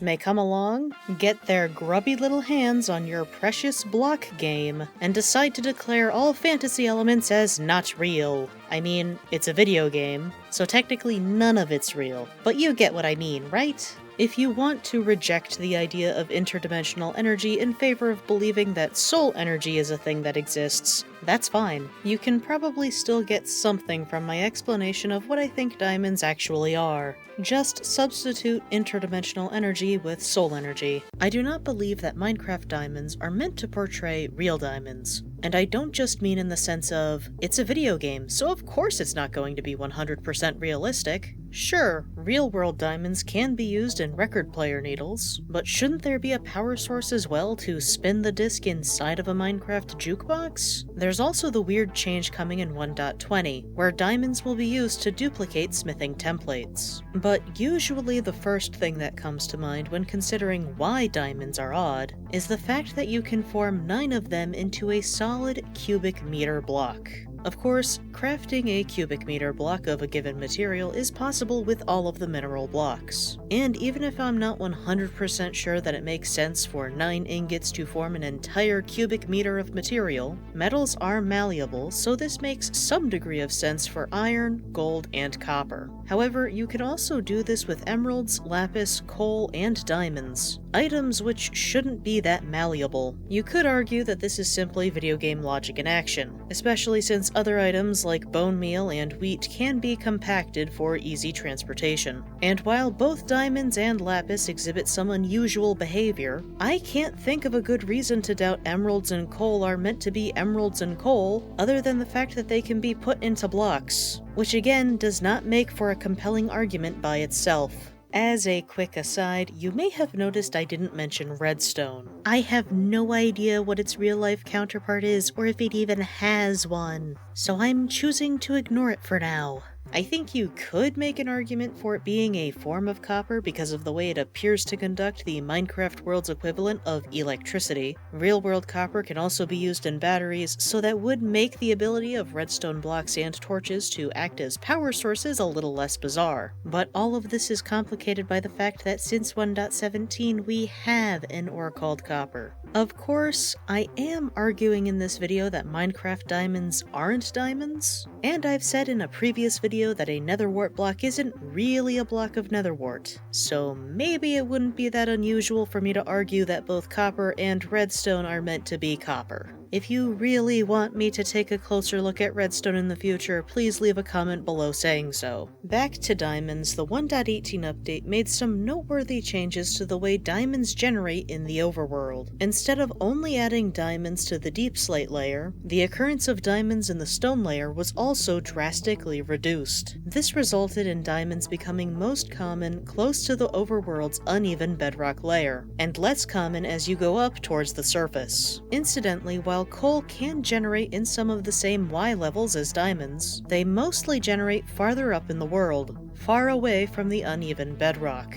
I believe the frequency of diamonds increasing with proximity to the overworld's uneven bedrock layer is significant, especially since coal decreases as we get closer to diamonds and bedrock. While I do believe that diamonds are not normal diamonds, I do have to acknowledge that Minecraft diamonds and coal do appear to be related, which makes it seem like Minecraft diamonds should be diamonds. For example, when Minecraft fossils generate, some of the blocks are replaced with either coal ore or deep slate diamond ore, depending on the Y value the fossil generated at. That would seem to indicate that coal and diamonds share some characteristics. And finding more diamonds at the bottom of the world, and more coal as we ascend through the overworld also makes sense, since real-world diamonds are formed farther below the mantle's surface than coal. And as far as the mineral blocks go, the ways coal is used are all pretty normal and reminiscent of real-life uses. Furnace fuel, torches, lanterns, and campfires. Sure, torches, lanterns, and campfires are able to burn endlessly, but I suspect this is less important piece of lore and more so just convenience. Do you really want to deal with replacing or refueling all the lanterns in your builds? Or the campfires you have been using for smoke in your chimneys? I know I don't want to. About the weirdest thing coal can do is have 9 of it formed into a cubic meter block, which, in a game where pretty much everything is a block, maybe shouldn't be read into all that much anyway. But despite how normal Minecraft coal is, Minecraft diamonds exhibit all kinds of weird behavior that don't make sense for real diamonds, like being malleable enough to form into tools, armor, and weapons. You can't do that with coal. So then, what makes Minecraft diamonds so different from coal? Building on the idea that the color cyan indicates the presence of interdimensional energy from end portals, I argued in a previous video that the ancient builders used bedrock portals at the overworld's uneven bedrock layer, resulting in interdimensional energy contamination, which caused some moss to mutate into what we know as Sculk. While I believe that the dense deep slate and stone of the overworld could have helped to contain the contamination, preventing it from wreaking havoc on the overworld's ecosystem like it had in the Nether, is it possible that some of the interdimensional energy was absorbed by deep slate and stone coal ores near the bedrock layer, forming what we know today as diamond ore? Alternatively, maybe Minecraft diamonds did start out as normal gemstones, before being infused with interdimensional energy. If diamonds do contain interdimensional energy, that interdimensional energy could be providing the necessary power to fuel the jukebox. You could argue that turning wheat into bread should also require energy, and I agree. The difference is you, the player, are providing the energy. The 3 pieces of wheat won't just spontaneously form bread if you leave them alone in a chest somewhere for long enough. But the most energy you put into a jukebox when playing a disc is just inserting the disc. What's enabling the disc to continue to spin? I also now believe that interdimensional energy can be more than just a power source. As I mentioned before, in the upcoming 1.20 update, we'll be able to use smithing templates to both upgrade our diamond gear into Netherite, and apply decorative trims on our armor. In order to obtain a smithing template, you need to first find one, either from the loot chests of certain structures, or by defeating a specific hostile mob. Once you have one smithing template, you can duplicate it by placing the template in a crafting table with its respective resource block and 7 diamonds. Incidentally, this means the player is unable to craft a smithing template on their own, but is able to duplicate them. While you could argue that the reason Mojang added this use for diamonds was to make diamonds more inherently useful, especially since SMPs often run into issues with inflation from there being too many diamonds, I believe that only explains why it uses so many any diamonds? Why include diamonds at all? It's almost like they're being used to duplicate the information stored in the existing smithing template. If this is the case, then interdimensional energy is acting very much like both a power source and a way to transmit information, similar to electricity. In the real world, you'll sometimes hear people refer to the way computers transmit information as being encoded in binary, or ones and zeros, which represent either the presence or lack of an electrical signal. The device you're using at this very moment to access this video is interpreting pulses of energy into information. Could Minecraft diamonds or items using diamonds be doing something similar?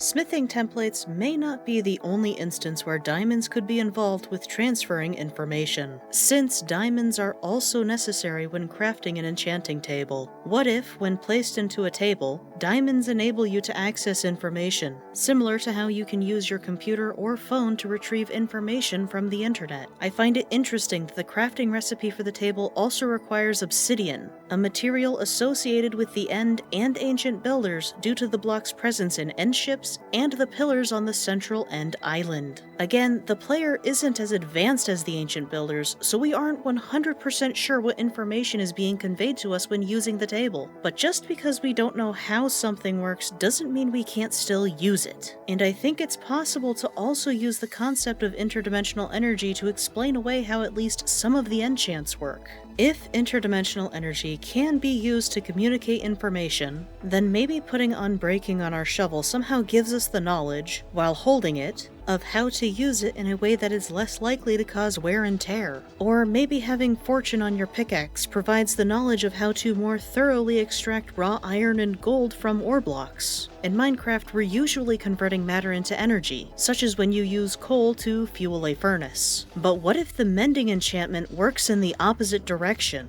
by converting energy gained from XP back into matter, thus repairing your gear? Again, this is a scenario where I am rejecting the fantasy-based explanations in favor of sci-fi because I think it makes for a slightly more interesting story, and because I can. Incidentally, this is the reason why I don't believe we will ever see a diamond ore in the Nether. Netherrack is far too soft to trap interdimensional energy, and there is no coal to be converted into diamonds from interdimensional energy exposure. And this realization that diamonds could be formed from exposing matter to interdimensional energy is what makes diamond ore's existence so disturbing to me. While you usually go mining to acquire diamonds, both diamonds and diamond gear can be found frequently in structures we associate with the Ancient Builders. This begs the question, was the fact that diamonds form from interdimensional energy exposure as a result of end portal use a useful accident? Or was the contamination intentional?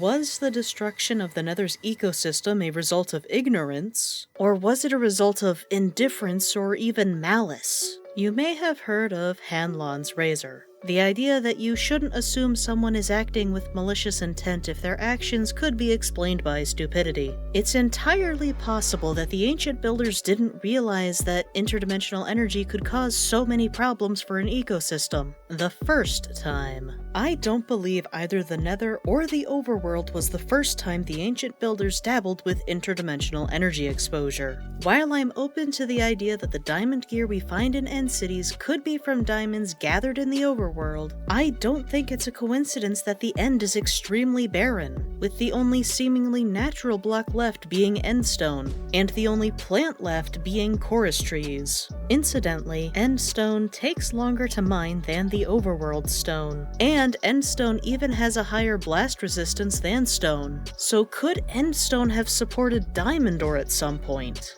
I'm also wondering if the dim ambient light in the End is a hint to the area being contaminated with interdimensional energy just like the Nether. But the explanation for that really could be as simple as it was coded that way so players could actually see what they're doing in the End. However, even if the Ancient Builders didn't use the End to manufacture diamonds prior to visiting the Nether, I find it hard to believe they wouldn't have understood the risks of exposing an ecosystem to interdimensional energy. If they were technologically advanced enough to use end portals, and eventually fashion Sculk sensors and catalysts from Sculk blocks, then shouldn't they have known that they were metaphorically playing with fire by using end portals in the Nether and Overworld? Personally, I believe for beings as seemingly advanced as the ancient builders, there are no reasonable grounds to claim ignorance, meaning that any failure to protect a dimension from the harm interdimensional energy could cause was not because the builders didn't realize they should, it was because they didn't want to. At the very least, the builders should have been more responsible with managing their end portals. If the builders did decimate the End's ecosystem as a result of using end portals, before traveling to the Overworld and Nether,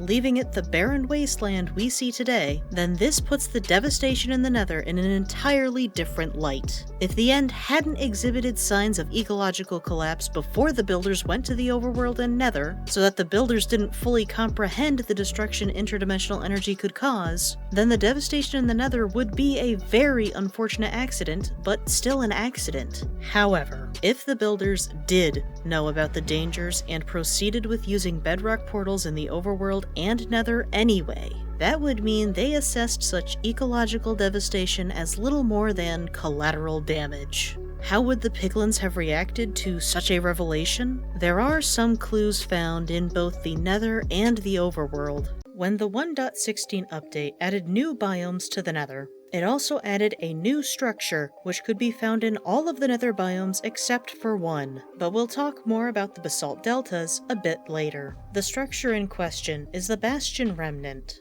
While the word remnant may simply be used because of how much damage these structures have apparently sustained, then why were they not called ruined bastions? Especially since the game already has ruined portals and underwater ruins. Why use a completely different word, other than maybe to enhance the argument that Minecraft is educational by expanding its players' vocabulary, of course? Could it be that using the word remnant indicates there were other parts of the structure which are now completely destroyed, even the majority of the structure? After all, remnant usually refers to what's left behind after the majority of something has been removed, so it's possible at least 51% of the structure is missing, likely substantially more. But then, where was the rest of the structure before it was damaged? And why was it destroyed? Of course, I've argued before that item names can be misleading, so why am I making such a big deal about these structures being called remnants? While I think it's important not to take every name of an item or structure at face value, I believe there is substantial evidence that what we currently see isn't the whole original structure. The 4 types of Bastion remnants you can find are the Treasure Room, Hoglins Stables, Housing Units, and Bridge. It seems odd to me that these would all be separate from each other. In the Treasure Room, there's a bunch of treasure, as the name suggests, as well as stairwells and passageways, but there don't appear to be any living quarters within the structure. In the Hoglins stables, there's space for the Hoglins, but what about the Piglins who are tending to them? So these first 2 bastions suggest reasons for the Piglins to be there, to guard treasure and tend the domesticated Hoglins, but they lack designated space for the Piglins to live in themselves. The next remnant type has the exact opposite problem. While it is possible that the housing unit Bastion remnants were just housing, and perhaps the Piglins who lived there were exclusively hunters, or otherwise had work outside of the housing units, maybe even commuting to one of the other bastions for work, I don't think that would work for the other Bastion types to explain why Piglins are always there, especially the last one, the bridge. Usually a bridge helps you get from point A to point B, but this bridge doesn't really go anywhere, and it's relatively short anyway.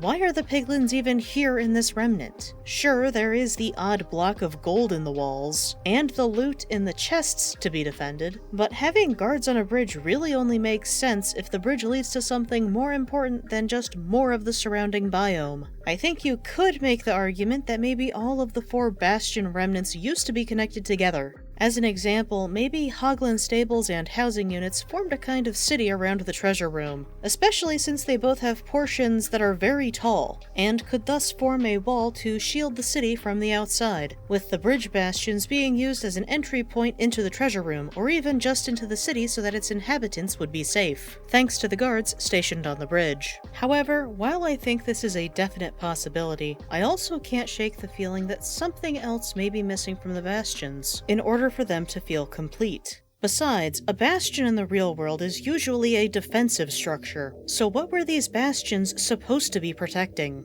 Piglins sometimes dance after a successful hunt, indicating that dance could be a significant part of their culture. Were there dance halls or other dedicated spaces to practice this art form before the Bastion remnants were destroyed? Large open rooms, such as dance halls, would likely need to be protected by the Bastions, since those practicing would need to focus on learning and not on whether there were any approaching dangers. Bastion remnants can also contain the pig step music disc, the snout banner pattern, snout armor trim, and the netherite upgrade smithing template.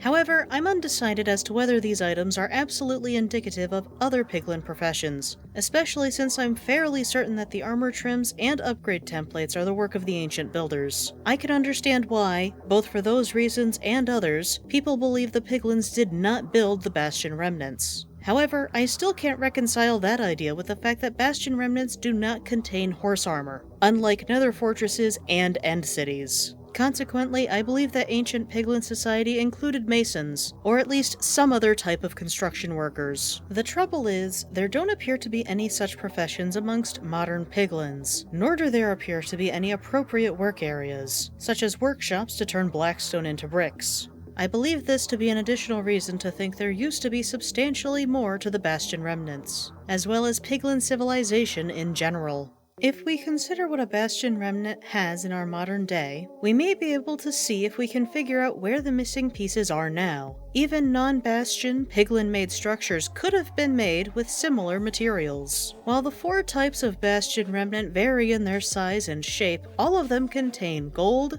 chests, Piglins, blackstone and its variants, as well as basalt. Gold is found throughout the Nether, both in the environment and in other structures, so it doesn't narrow down the search that much. Considering the second item Bastion remnants have, the only other Nether structures with chests are Nether fortresses and ruined portals. Fortresses are made with nether brick, which is a completely different material from the usual blackstone and basalt, so it doesn't appear likely that fortresses and Bastion remnants were directly connected. Fortresses do appear to likewise be substantially damaged, but we'll come back to that later. The ruined portals in the Nether are made with blackstone and not nether brick, so I don't think these portals were used by the ancient builders. If these portals had been used by the ancient builders who also constructed the fortresses, why aren't they composed of nether brick as well? However, I'm not fully convinced that the nether portals were part of the original bastions either, because unlike Bastion remnants, ruined portals can be found in all nether biomes,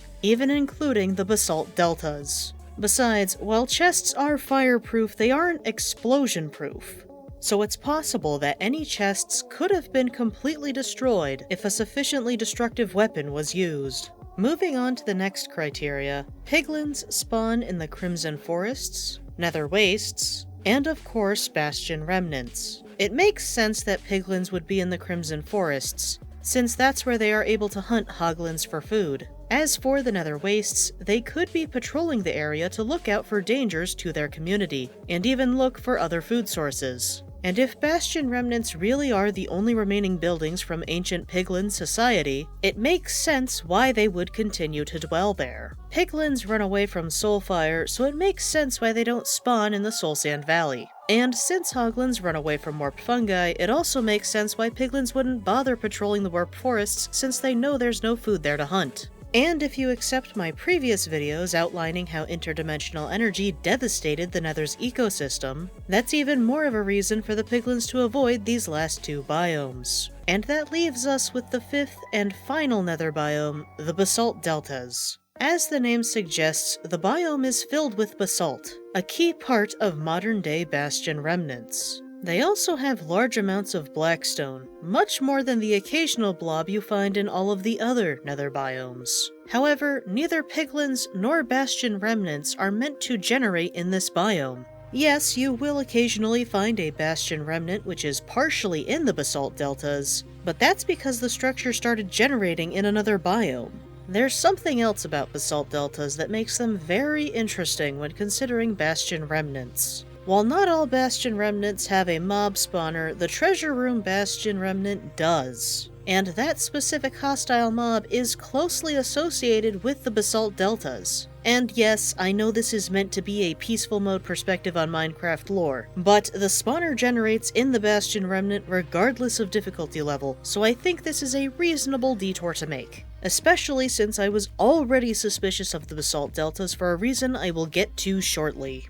Between the abundance of blackstone and basalt, as well as the presence of this specific hostile mob, it appears that Bastion Remnants and Basalt Deltas are linked, despite the fact that neither Piglins nor Bastion Remnants are meant to spawn in Basalt Deltas. Which is very odd, because the Basalt Deltas are the only Nether biome where Bastion Remnants are not supposed to spawn. Bastion Remnants can spawn in every other biome, even Soul Sand Valleys, which you would think Piglins would hate since they run from Soulfire. Looking at Basalt Deltas, it makes sense why someone would choose not to build a long-term structure there. It's a very inhospitable biome, which wouldn't be suitable for the large communities that inhabit Bastion Remnants. Perhaps the presence of blackstone and basalt in both the Bastion Remnants and Basalt Deltas is merely a coincidence. After all, you can find occasional blobs of blackstone throughout the Nether, so the Piglins could have gathered their blackstone from those areas. That would even explain why blackstone blobs outside of the Basalt Deltas can only be found below Y level 37. The Piglins already gathered the easy-to-reach blackstone to build their bastions. Even with basalt, there are basalt pillars in the Soul Sand Valley. But we know Piglins don't like Soulfire, so did they really get the basalt from that source? Similar to cobblestone, basalt is renewable, but while generating cobblestone only requires 2 ingredients, lava and water, basalt requires 3, lava, soul soil, and blue ice. It is a bit odd that generating basalt requires blue ice, since you can't find that naturally in the Nether, but I'm inclined to think that's just to provide a way for the lava to cool rapidly for our convenience. Incidentally, there are only 3 places you can find basalt in the Nether: the Basalt Deltas, Bastion Remnants, and Soul Sand Valleys. It makes sense that basalt was able to generate in Soul Sand Valleys since you can find an abundance of soul soil in that biome. Again, I'm thinking the use of blue ice while farming basalt is merely to speed up the process of the lava cooling, and so the basalt pillars in the Soul Sand Valleys were still able to form since the lava could cool over a span of many years. But does the development of basalt require soul soil? Since you can find smooth basalt in the overworld around geodes, it stands to reason that there should be some way in the Minecraft world to make basalt without soul soil or blue ice. In fact, since Piglins do not like Soulfire, I can't imagine them gathering basalt from the Soul Sand Valleys, much less building a base there, knowing they would be surrounded by Soulfire. So they must have constructed the Bastion Remnants before the ecological devastation that reduced the Soul Sand Valleys to what we see today, which means they also got their basalt from another source. Incidentally, smooth basalt generates in very small quantities when compared with the rest of the stone in the overworld, much smaller than the relative amount of basalt you see in the Basalt Deltas compared to the other blocks in that biome. In fact, even when it comes to Bastion Remnants, the basalt makes up a very small amount of the structure. The vast majority of a Bastion Remnant is composed of blackstone and its variants, which makes sense since it has a slightly higher blast resistance than basalt. And specifically with the Bridge Bastion Remnant, the basalt appears to serve more of a decorative function. If basalt could generate without soul soil and blue ice, but it was a very slow process, that would make it a rare and thus valuable material suitable mainly for decorative purposes, which would match up with the use we see in the Bridge Bastion Remnant. But then, how do we explain the abundance of basalt in Basalt Deltas? Just as I suspect the Soul Sand Valley didn't always look like it does today, I don't think we should assume the Basalt Deltas have always looked this way. I first became suspicious of the Basalt Deltas when I learned that the ambient sound includes a Geiger counter, a device which is used to detect ionizing radiation. In case no one has told you, ionizing radiation isn't all that great for living things to encounter. This sound indicates that the area is dangerous, as if the numerous pockets of lava and ash floating through the air weren't enough. Realistically, sound design should complement the rest of the game, so having a sound associated with danger play in a dangerous area makes sense. But I have to question, why a Geiger counter specifically? Apparently lava can be radioactive, but you can't find or craft anything resembling a Geiger counter in the game. Are there not enough volcano explosion sounds that would make the area feel creepy and hostile too? I don't know about you, but when I think of ionizing radiation, I think of nuclear energy and the ways people have used it to do very destructive and atrocious things. Do the sounds of a Geiger counter indicate that some sort of terrible, destructive weapon was used in the basalt deltas? As previously stated, there are many pockets of lava in the basalt deltas. Lava is stone that has been heated so much that it has gone from a solid state of matter to a liquid. Obviously, that process would require a lot of energy, which could be exceedingly destructive. Earlier, I mentioned that all Bastion remnants are made of blackstone and its variants. It's not only blackstone bricks. Regular, unprocessed blackstone, just like you would find naturally in basalt deltas, makes up a substantial part of the structure. Given the decoration and scale, I believe it's reasonable to conclude that Bastion remnants were not the first type of structure Piglins made, even if it's the only one we see today. What do you suppose the first dwellings Piglins built were like? Since the Nether is essentially one large cave, doesn't it make sense that the first dwellings the Piglins made were simple hollows in the stone? Similar to how many Minecrafters spend their first night in a dirt hole because they have limited tools? Even as Piglin society advanced and they started to make more complex structures like the bastions, they may have continued using the old dwellings as residential areas, even upgrading or expanding them. They could have been regarded as historical districts. Maybe that's where they would have had facilities like dance halls. In fact, these could have been the cities and other settlements the bastions were meant to protect from outside threats, both those from the Nether or other dimensions. If the Piglins did get involved in a war with the ancient builders, would it really be that surprising if the builders decided to attack residential areas, as well as those of cultural and artistic importance?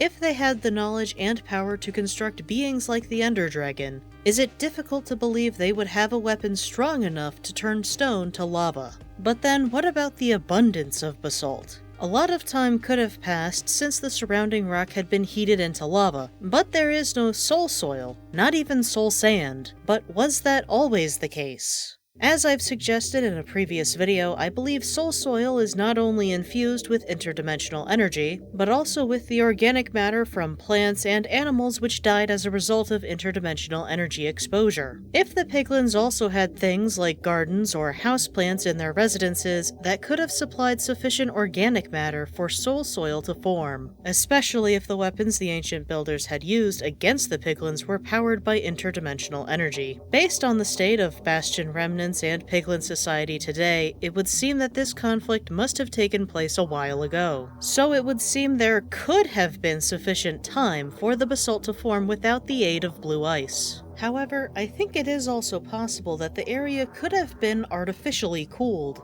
Today we can get boots with Frostwalker on them. Not only does this allow players to safely walk across magma unscathed, but it can also freeze water so the player can walk across it. Is it possible the ancient builders had something similar to safely walk across lava so that they could survey the recently attacked area and make sure there were no survivors to tell the Piglins side of the story? Consequently, I will find it very interesting if, at some point in the future, Mojang adds a way for us to walk across lava just like Frostwalker enables us to walk across water, especially if that ends up being available in the form of loot from a structure seemingly related to the ancient builders. However, even if some of the lava was rapidly cooled to form the basalt pillars in the basalt deltas, that still leaves us with the question, where is the soul soil now? If the ancient builders wanted to make sure there were no traces left behind from their attack, it would make sense if the ancient builders collected any soul soil they found. And given the similarities between soul soil and soul sand, I believe that some soul sand could have formed as well. But what would the ancient builders do with all this soul soil and soul sand? As I discussed in a previous video, it would seem that the builders set up the ancient cities for the express purpose of experimenting with interdimensional energy. Every ancient city has a large, central, portal-like structure. Incidentally, there is always a patch of lit soul sand underneath that structure.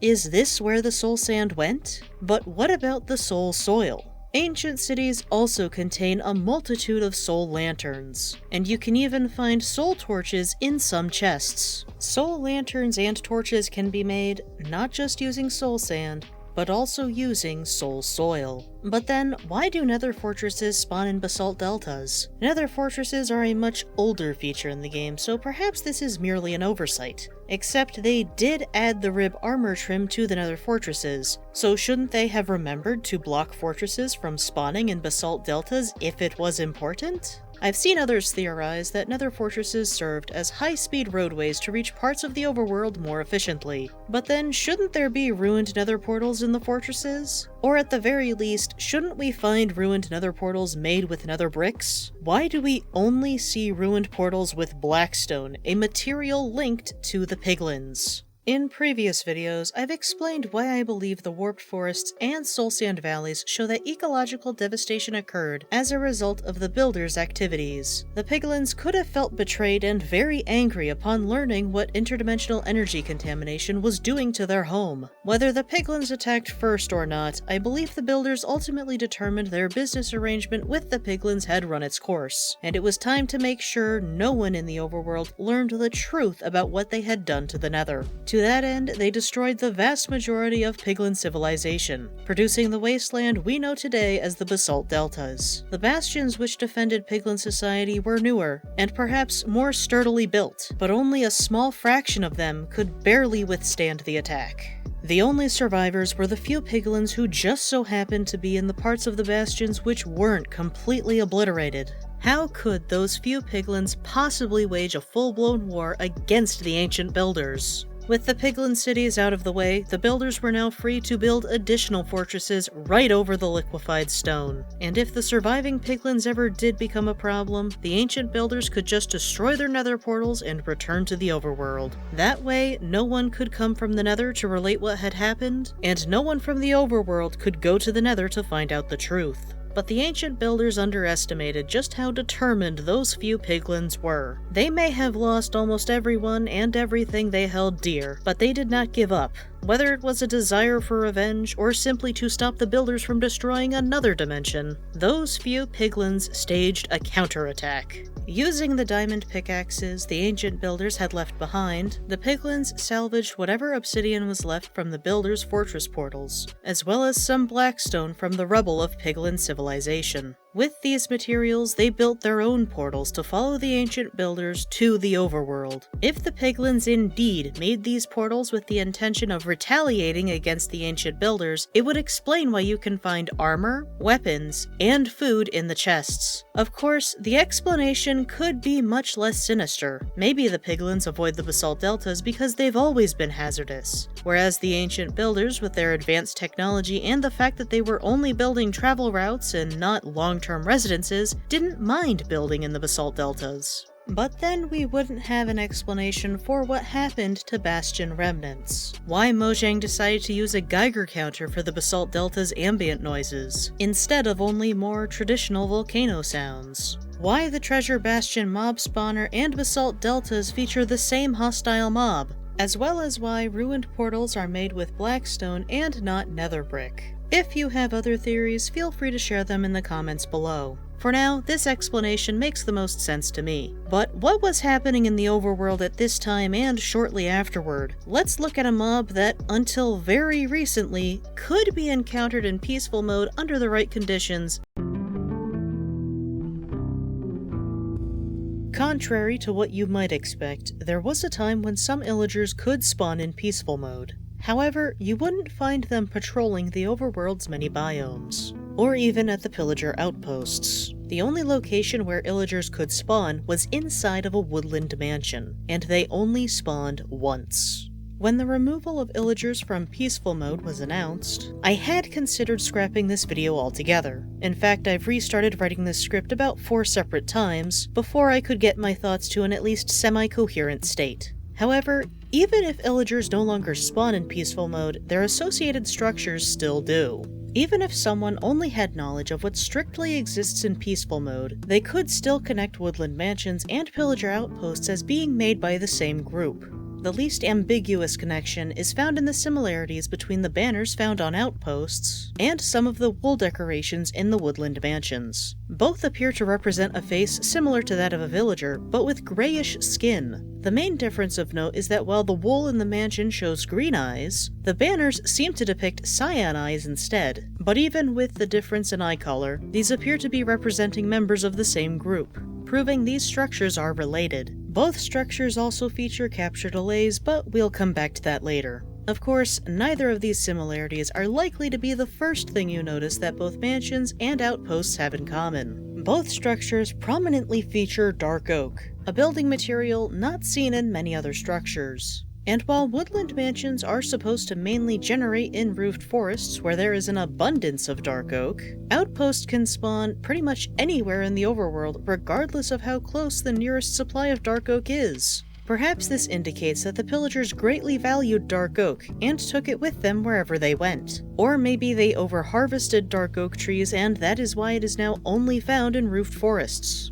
Either way, it seems that any time we see dark oak, we should look for some connection to the Illagers, especially if the dark oak is unexpected. While outposts can spawn practically anywhere on the overworld's surface, mine shafts can generate practically anywhere under the surface. But while most mine shafts feature oak planks and fences, mine shafts, which happen to be under Badlands biomes, use dark oak instead. This especially doesn't make sense when you consider the fact that in wooded Badlands, which is the only form of Badlands that has trees which could thus serve as a local source of wood for use in those mines, only has oak trees and not dark oak. So this dark oak is especially conspicuous. What would make the Badlands special to the Illagers? Badlands are notorious for being excellent places to find gold, as there is more gold that generates in that biome. Why would the Illagers want gold? It's no coincidence that I'm talking about Illagers right after talking about Piglins. There are certain things about one that remind me of the other, like their choice of weapons and the fact that neither are on great terms with iron golems. And before I go any further, in case there happen to be any Mojang employees watching this video, please don't use this as a reason to remove Piglins from peaceful mode. I like seeing Piglins, and even Piglin brutes, wandering around Bastion Remnants as I walk past them in the Nether. And while it can be a bit annoying for Piglin groups to spawn in the Netherite mines I end up making, I like the fact that I'm not completely alone in the Nether anymore. I remember what the peaceful mode Nether was like before 1.16. Please don't send me back there. Anyway, one possibility for why mine shafts and Badlands biomes use dark oak is that the Illagers were mining gold to trade with the Piglins. Why do I think the Illagers had contact with the Piglins? An obvious answer is Minecraft Legends. For transparency's sake, I haven't played that game because real-time strategy isn't really my cup of tea. Besides, anything we could glean from that game is suspect, since the developers have made it clear that Legends makes use of an unreliable narrator. So it's a good idea to treat anything lore-related with a healthy dose of skepticism. Regardless, while I haven't played that game, there are 2 points I've learned about its lore that have a bearing on what I want to discuss. 1, the claim Piglins invaded the overworld, and 2, that pillagers are former villagers who at some point fought against the Piglins. The clumps of netherrack below ruined portals seem to at least back up the idea that the Piglins came to the overworld. What I don't buy is that they were the initial aggressors. Others have already pointed out that there don't appear to be any real reasons for the Piglins to have invaded the overworld. Other than perhaps the mesa biomes, the overworld just doesn't have that much gold, especially when compared with the Nether. So if it wasn't for gold, why would the Piglins come to the overworld? As I've outlined previously, I believe the ancient builders, in their search for more resources to exploit, ended up polluting the Nether. This unfortunately led to a mass extinction event. In the case of the Crimson and Warped Forests, only fungi, hoglins, and striders survived. Other areas were not so resilient. Once thriving ecosystems saw all their plants and animals die off, leaving the barren soul sand valleys and nether wastes we see today.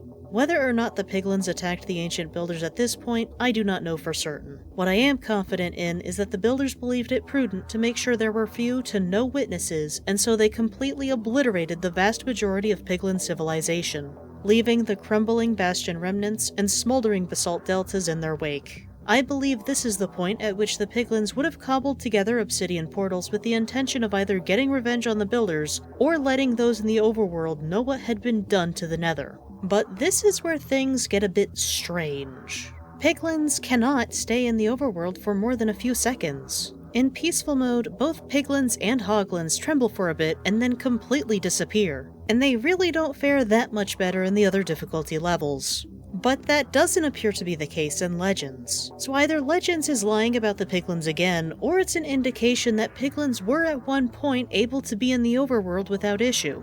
Which is the truth? Regardless of which difficulty level you play in, there are indications that there is, or at least was, some sort of plague wreaking havoc on the overworld. While the more obvious indications cannot be found in peaceful mode, you can still occasionally find a hidden room under an igloo with disturbing implications. There you will find 4 things of note: a brewing stand containing a splash potion of weakness, a chest containing a golden apple, 2 cells, 1 with a villager and 1 empty, at least it's empty in peaceful mode, and a sign pointing between the 2 cells. Even without knowing what appears in the empty cell when using the other difficulty levels, it's apparent that whoever made this room beneath the igloo was experimenting on villagers. Since golden apples have a restorative effect on players when consumed even in peaceful mode, healing hearts through regeneration and adding hearts through absorption, it's possible to conclude that these items were being used in an experiment to see if villagers could be healed. But healed from what? Let's briefly return to Legends. That game claims that some of the villagers fought against the Piglins, and this group ends up resembling what we know today as the Pillagers, a subset of the Illagers. Given that Piglins and Illagers use the same weapons, namely crossbows and axes, it makes sense they fought around the same time, and that Pillagers were not the only Illagers to be involved in the fight against the Piglins. And given what we see in woodland mansions, it is also reasonable to conclude that the Illagers had at least some knowledge of the ancient builders' activities. There's a good chance you've already seen the game theory video about the Illagers being a cargo cult, trying to get the ancient builders to return, which I agree with mostly. Even if we ignore the fact that Illagers are always hostile to the player in every difficulty level except peaceful, the way the fake end portal is constructed indicates the Illagers want to harm the ancient builders, or at the very least, people who are like them, such as the player.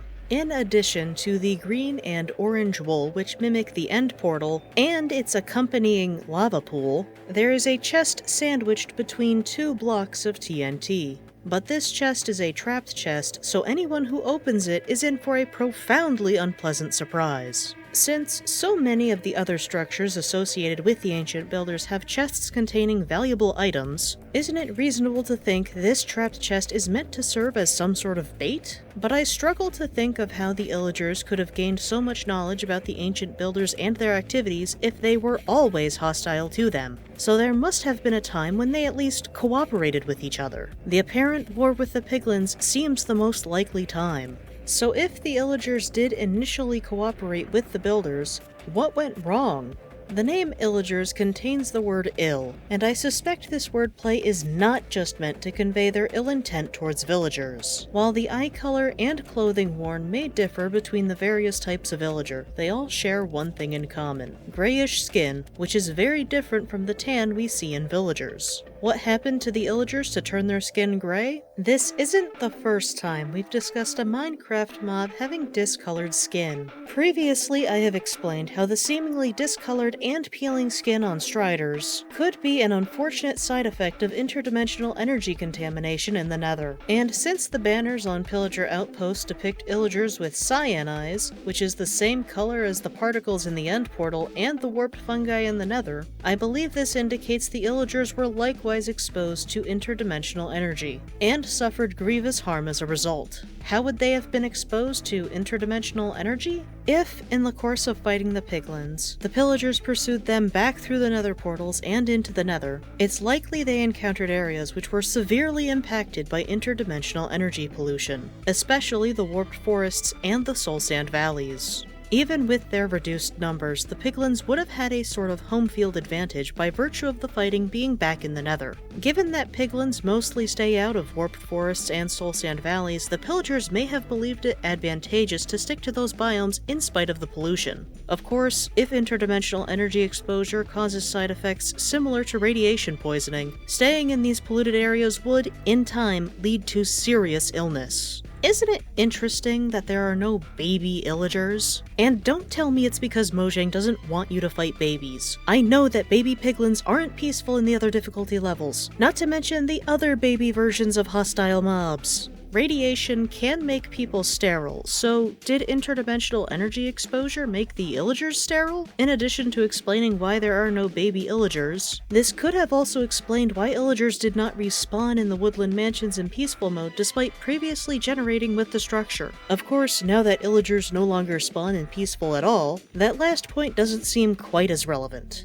But we'll talk more about the implications of that change later. Back to the Illagers' time in the Nether, seeing the widespread devastation in that dimension, especially in the warped forests and soul sand valleys, as well as suffering the effects of interdimensional energy pollution, may still not have been enough by themselves to turn the Illagers against the ancient builders. After all, the builders may have anticipated the Illagers having questions about what had happened in the Nether, and already spread the idea that it was the Piglins who had destroyed their own dimension in their greed. This would certainly align with the anti-Piglin propaganda of Minecraft Legends. Thus, suffering the effects of interdimensional energy pollution may have actually strengthened their resolve to fight the Piglins. Oddly enough, the exposure may have even benefited the Illagers. If interdimensional energy did indeed alter their DNA similar to how it affected the Striders, this may have actually helped them. Think back to the plague we discussed earlier that impacted villagers. Based on what we see in the other difficulty levels, it does not appear that the plague troubling the villagers affects the Illagers. But how did the plague start? Whether it's from a disruption in normal healthcare and sanitation services, or simply introducing populations that hadn't previously mixed, war has a way of spreading disease. So the Piglin War once again seems a likely answer. Between the overworld and the Nether, we have a few options for how exactly this plague started.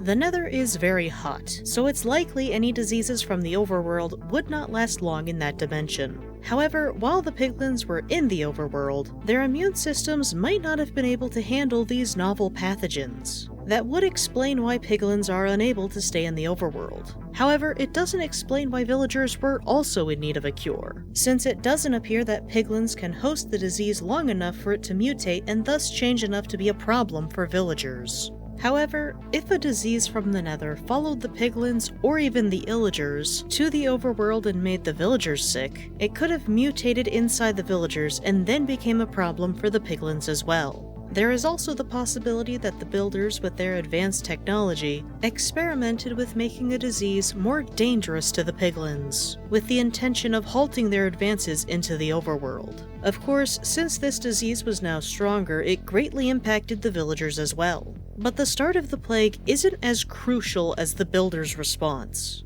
As seen in the igloos, they made efforts to cure the villagers and evidently had a measure of success. However, curing the villagers may have led to a much more difficult problem.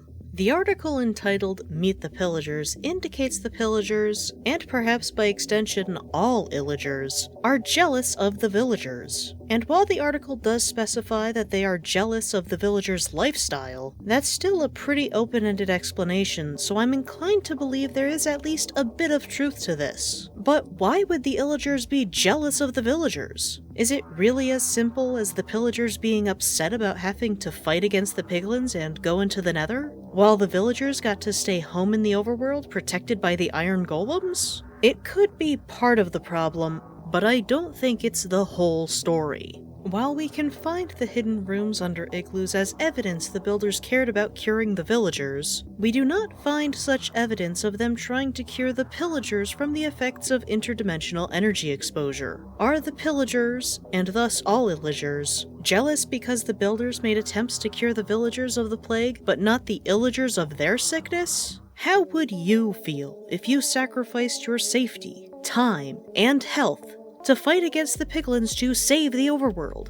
just to have the builders work to heal the villagers who didn't fight the Piglins and not you. And so, even if the Illagers did eventually realize the Piglins were not the enemies they once thought they were, I believe this clear favoritism is what pushed the Illagers over the edge and caused them to turn against the ancient builders. Is this the point at which they started mining gold to give to the Piglins in the hopes of forming an alliance? This would explain why Illagers attack villagers and the player, as well as why it appears Illagers and Piglins do not attack each other unless provoked by one accidentally shooting the other. But then, why do Piglins not attack villagers? In fact, villagers are not scared of Piglins. The only indication that there is any sort of conflict is that an iron golem will attack Piglins and brutes, prompting the Piglins to retaliate. Villagers may no longer see Piglins as a threat since they were defeated, and with the ongoing plague, there's no way for them to stay in the overworld anyway. But what about the Piglins? I believe it's important to note that there are two types of Piglins. What I will call the normal Piglins, since they are only referred to as Piglins in the game files, which exist in both adult and baby forms in all the biomes and structures where Piglins can spawn, and Piglin brutes, which are only found as adults and only generate once at Bastion Remnants. Does that sound familiar? Only generating once at a certain structure and only as adult mobs is something that applies to both Piglin brutes and Illagers, at least for the time that they could spawn at woodland mansions in peaceful mode. And since we're back on the topic of changes affecting mob spawning again, please don't remove Piglin brutes from peaceful mode. It seems that there is a trend of removing features from Bedrock for parity's sake, and it has not escaped my notice that Piglin brutes do not spawn in peaceful mode on Java. Please don't take Peggy, Lynn, and Jeff away from me, and more generally, again, please don't remove normal Piglins from peaceful mode. I really do not want to be alone in the Nether again. I mean, I'd still have Striders and Hoglins, but it's not the same. Desperate pleas aside, the fact that Piglin brutes are so different from normal Piglins raises the question of why there are all these differences. Unlike Illagers or even Striders, brutes don't appear to be suffering from discolored or peeling skin, so I hesitate to say the differences are from interdimensional energy sickness. The fact that there are only adults could simply indicate that Piglin brutes are older than other Piglins. And considering they all have scars and golden arm guards, as well as the fact that the achievement War Pigs is triggered by opening a chest in a Bastion Remnant, the structure that is the only location for Piglin brutes to spawn, these factors all point to these being the Piglins who fought against the ancient builders and pillagers long ago. This explains why they are not interested in bartering for gold. They know the sad outcome from recklessly pursuing gold, nor are they pacified in non-peaceful difficulty levels by the player wearing gold, unlike other Piglins. They know from first-hand experience exactly how dangerous beings like the player are, and they do not fight villagers because ultimately their issue was with the ancient builders. As for the normal Piglins, they may be descendants of the Piglin brutes, or at least younger Piglins that maybe didn't directly fight in the war. It is a bit odd that baby Piglins do not grow up into adult Piglins, but this could simply indicate that Piglins age at a much slower rate compared to other Minecraft mobs, perhaps as a result of a longer lifespan. So Pillagers and the other Illagers fought against the Piglin brutes at the order of the ancient builders. In the course of the war, a plague developed which forced the Piglins back into the Nether. As a result, the Illagers followed the Piglins into the Nether and became sick from the interdimensional energy pollution. While the ancient builders worked to cure the villagers from the effects of the plague, they made no such efforts to heal the Illagers. This betrayal led the Illagers to turn on the ancient builders and cease fighting the Piglins, possibly joining forces with their former enemies. Meanwhile, the remaining Piglins were too few to completely restore their civilization, but they were able to resume living in their communities in the Bastion Remnants. While the ancient builders had succeeded in getting the Piglins out of the overworld, they now had a plague to contend with, as well as the Illagers who wanted revenge. While you can find captured iron golems at pillager outposts, indicating the Illagers successfully attacked villagers, you can also find another captured mob at both pillager outposts and woodland mansions, a Lays. What is an allay? With its cyan color, you would be right in guessing that I believe it has some tie to interdimensional energy. It's also noteworthy that it can be found captured at pillager outposts along with iron golems. Why are they not held exclusively at woodland mansions, where they could be examined by Illagers who may have a particular interest in a hostile mob very similar to allays? I believe this indicates that allays are also a type of golem. More specifically, they are some form of diamond golem. As we've discussed before, Minecraft diamonds have very unusual properties. If iron could be used to make an iron golem, why couldn't diamonds be used to make some form of golem as well? Unlike iron golems, we have no way of making an allay ourselves, but this wouldn't be the first example of the player having inferior crafting abilities when compared with the ancient builders. Also, as a quick aside, I know I'm not the first person to believe allays are somehow connected to the player, but I think we are allays, or at least some form of allay. We are not able to make all the things the ancient builders made. For example, we can't make or even move reinforced deep slate. Similarly, allays can pick up items, but they can't place or craft with them. And in the events of Minecraft Legends, you are essentially just doing the bidding of the three hosts, just as an allay does the bidding of its player by gathering whatever item it has been assigned. Regardless, the capturing of allays indicates the Illagers had at least some measure of success in fighting against the builders as well. In fact, their attacks may have led the builders to retreat to the ancient cities, where the Illagers followed. Why am I confident the Illagers pursued the ancient builders? As previously discussed, the Illagers have a penchant for building with dark oak. In parts of the now abandoned ancient cities, you can find dark oak towers which very closely resemble pillager outposts. These towers also make use of carpets which are the same color as the wool found in massive piles in the woodland mansions. In fact, you can even find piles of blue, light blue, and cyan wool in the ancient city. These colorful wool blocks and dark oak wood stand out from the drab gray wool and various forms of deep slate that make up the majority of ancient cities, so they don't seem to have been part of the original structure. Given the dilapidated state of these dark oak towers, I think it's fair to say they've been abandoned for a while as well. And there's a significant possibility that at least some of the Sculk in the ancient city is from some ill-fated Illagers. I'm not entirely sure how the Illagers' fight against the ancient builders went, but it is telling that we see neither group in the deep dark anymore. As they say, there are no winners in war. At least the Illagers can still live on the overworld's surface, as long as it's not in peaceful mode. But when considering the removal of Illagers from peaceful mode, I do have to ask, does peaceful mode break Minecraft's lore?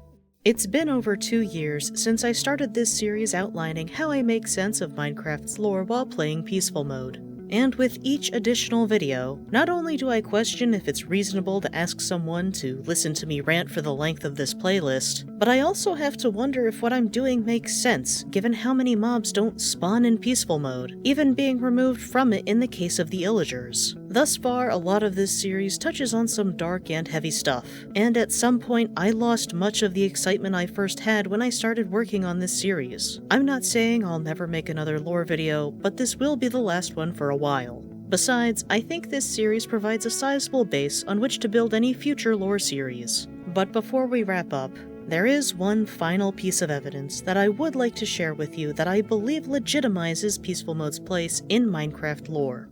I've talked a lot about the huge fungi of the Nether, including the fact that neither crimson nor warped fungi grow into huge fungi without intervention in the form of bone meal being applied to them, which I believe is evidence that points to those fungi forests being at least a little artificial, as well as the role they played in trying to mitigate the harm caused by mining pollution. However, the Nether isn't the only dimension with huge fungi. Huge fungi can also be found in the overworld in 3 biomes: the swamp, the roofed forests, where woodland mansions can be found, and lastly, and most significantly, mushroom fields.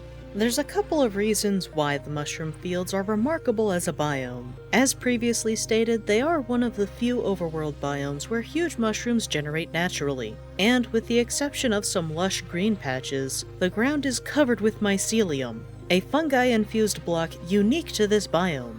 It is very similar to crimson and warped nylium in that respect. And again, similar to both crimson and warped fungi, neither red nor brown mushrooms can grow into huge fungi unless they are grown with bone meal. While this could simply indicate that fungi do not typically grow into huge fungi at a time scale we can directly observe, this could mean that the huge mushrooms were put in place on purpose. By whom?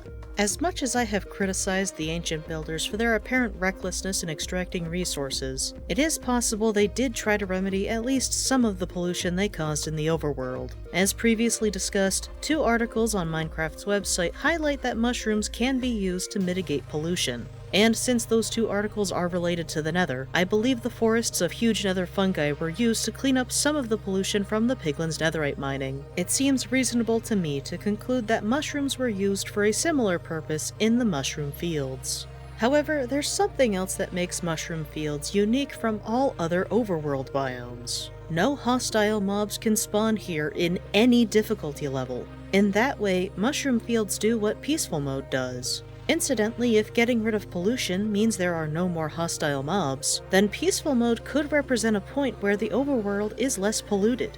But what sort of pollution are we talking about?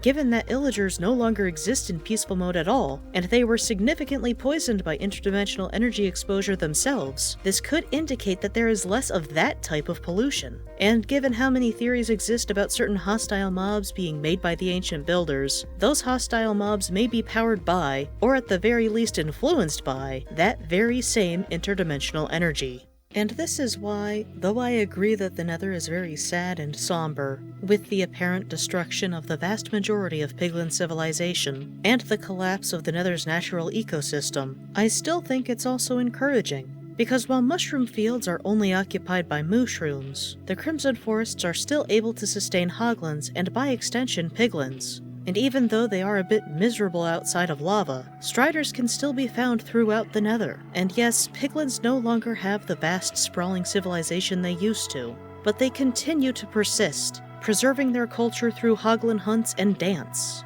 I have speculated before that a future update to the large, portal-looking structure in ancient cities could allow us to visit the 3 dimensions in a different time, either past or future. If Mojang do decide to make the portal send us to the distant future, I will not be surprised if, upon revisiting the Nether, we find the Piglins still there, but thriving better than ever, especially if they remember to tell younger generations the cautionary tale of how they almost lost everything. Like I said, much of this series has been pretty heavy, so I'd like to end on that more positive note. That even though it doesn't take away from the tragedy of what happened, and it doesn't reduce materially the difficulty of persisting in the present, wherever there's life, there's hope that you can still rebuild, maybe even better than what it was before. For this next chapter of this channel, I think I'll stick to some lighter videos like Let's Plays and 100 Days videos. That being said, I understand if some of y'all were only here for the lore. If I ever make more lore videos, I'll see you then.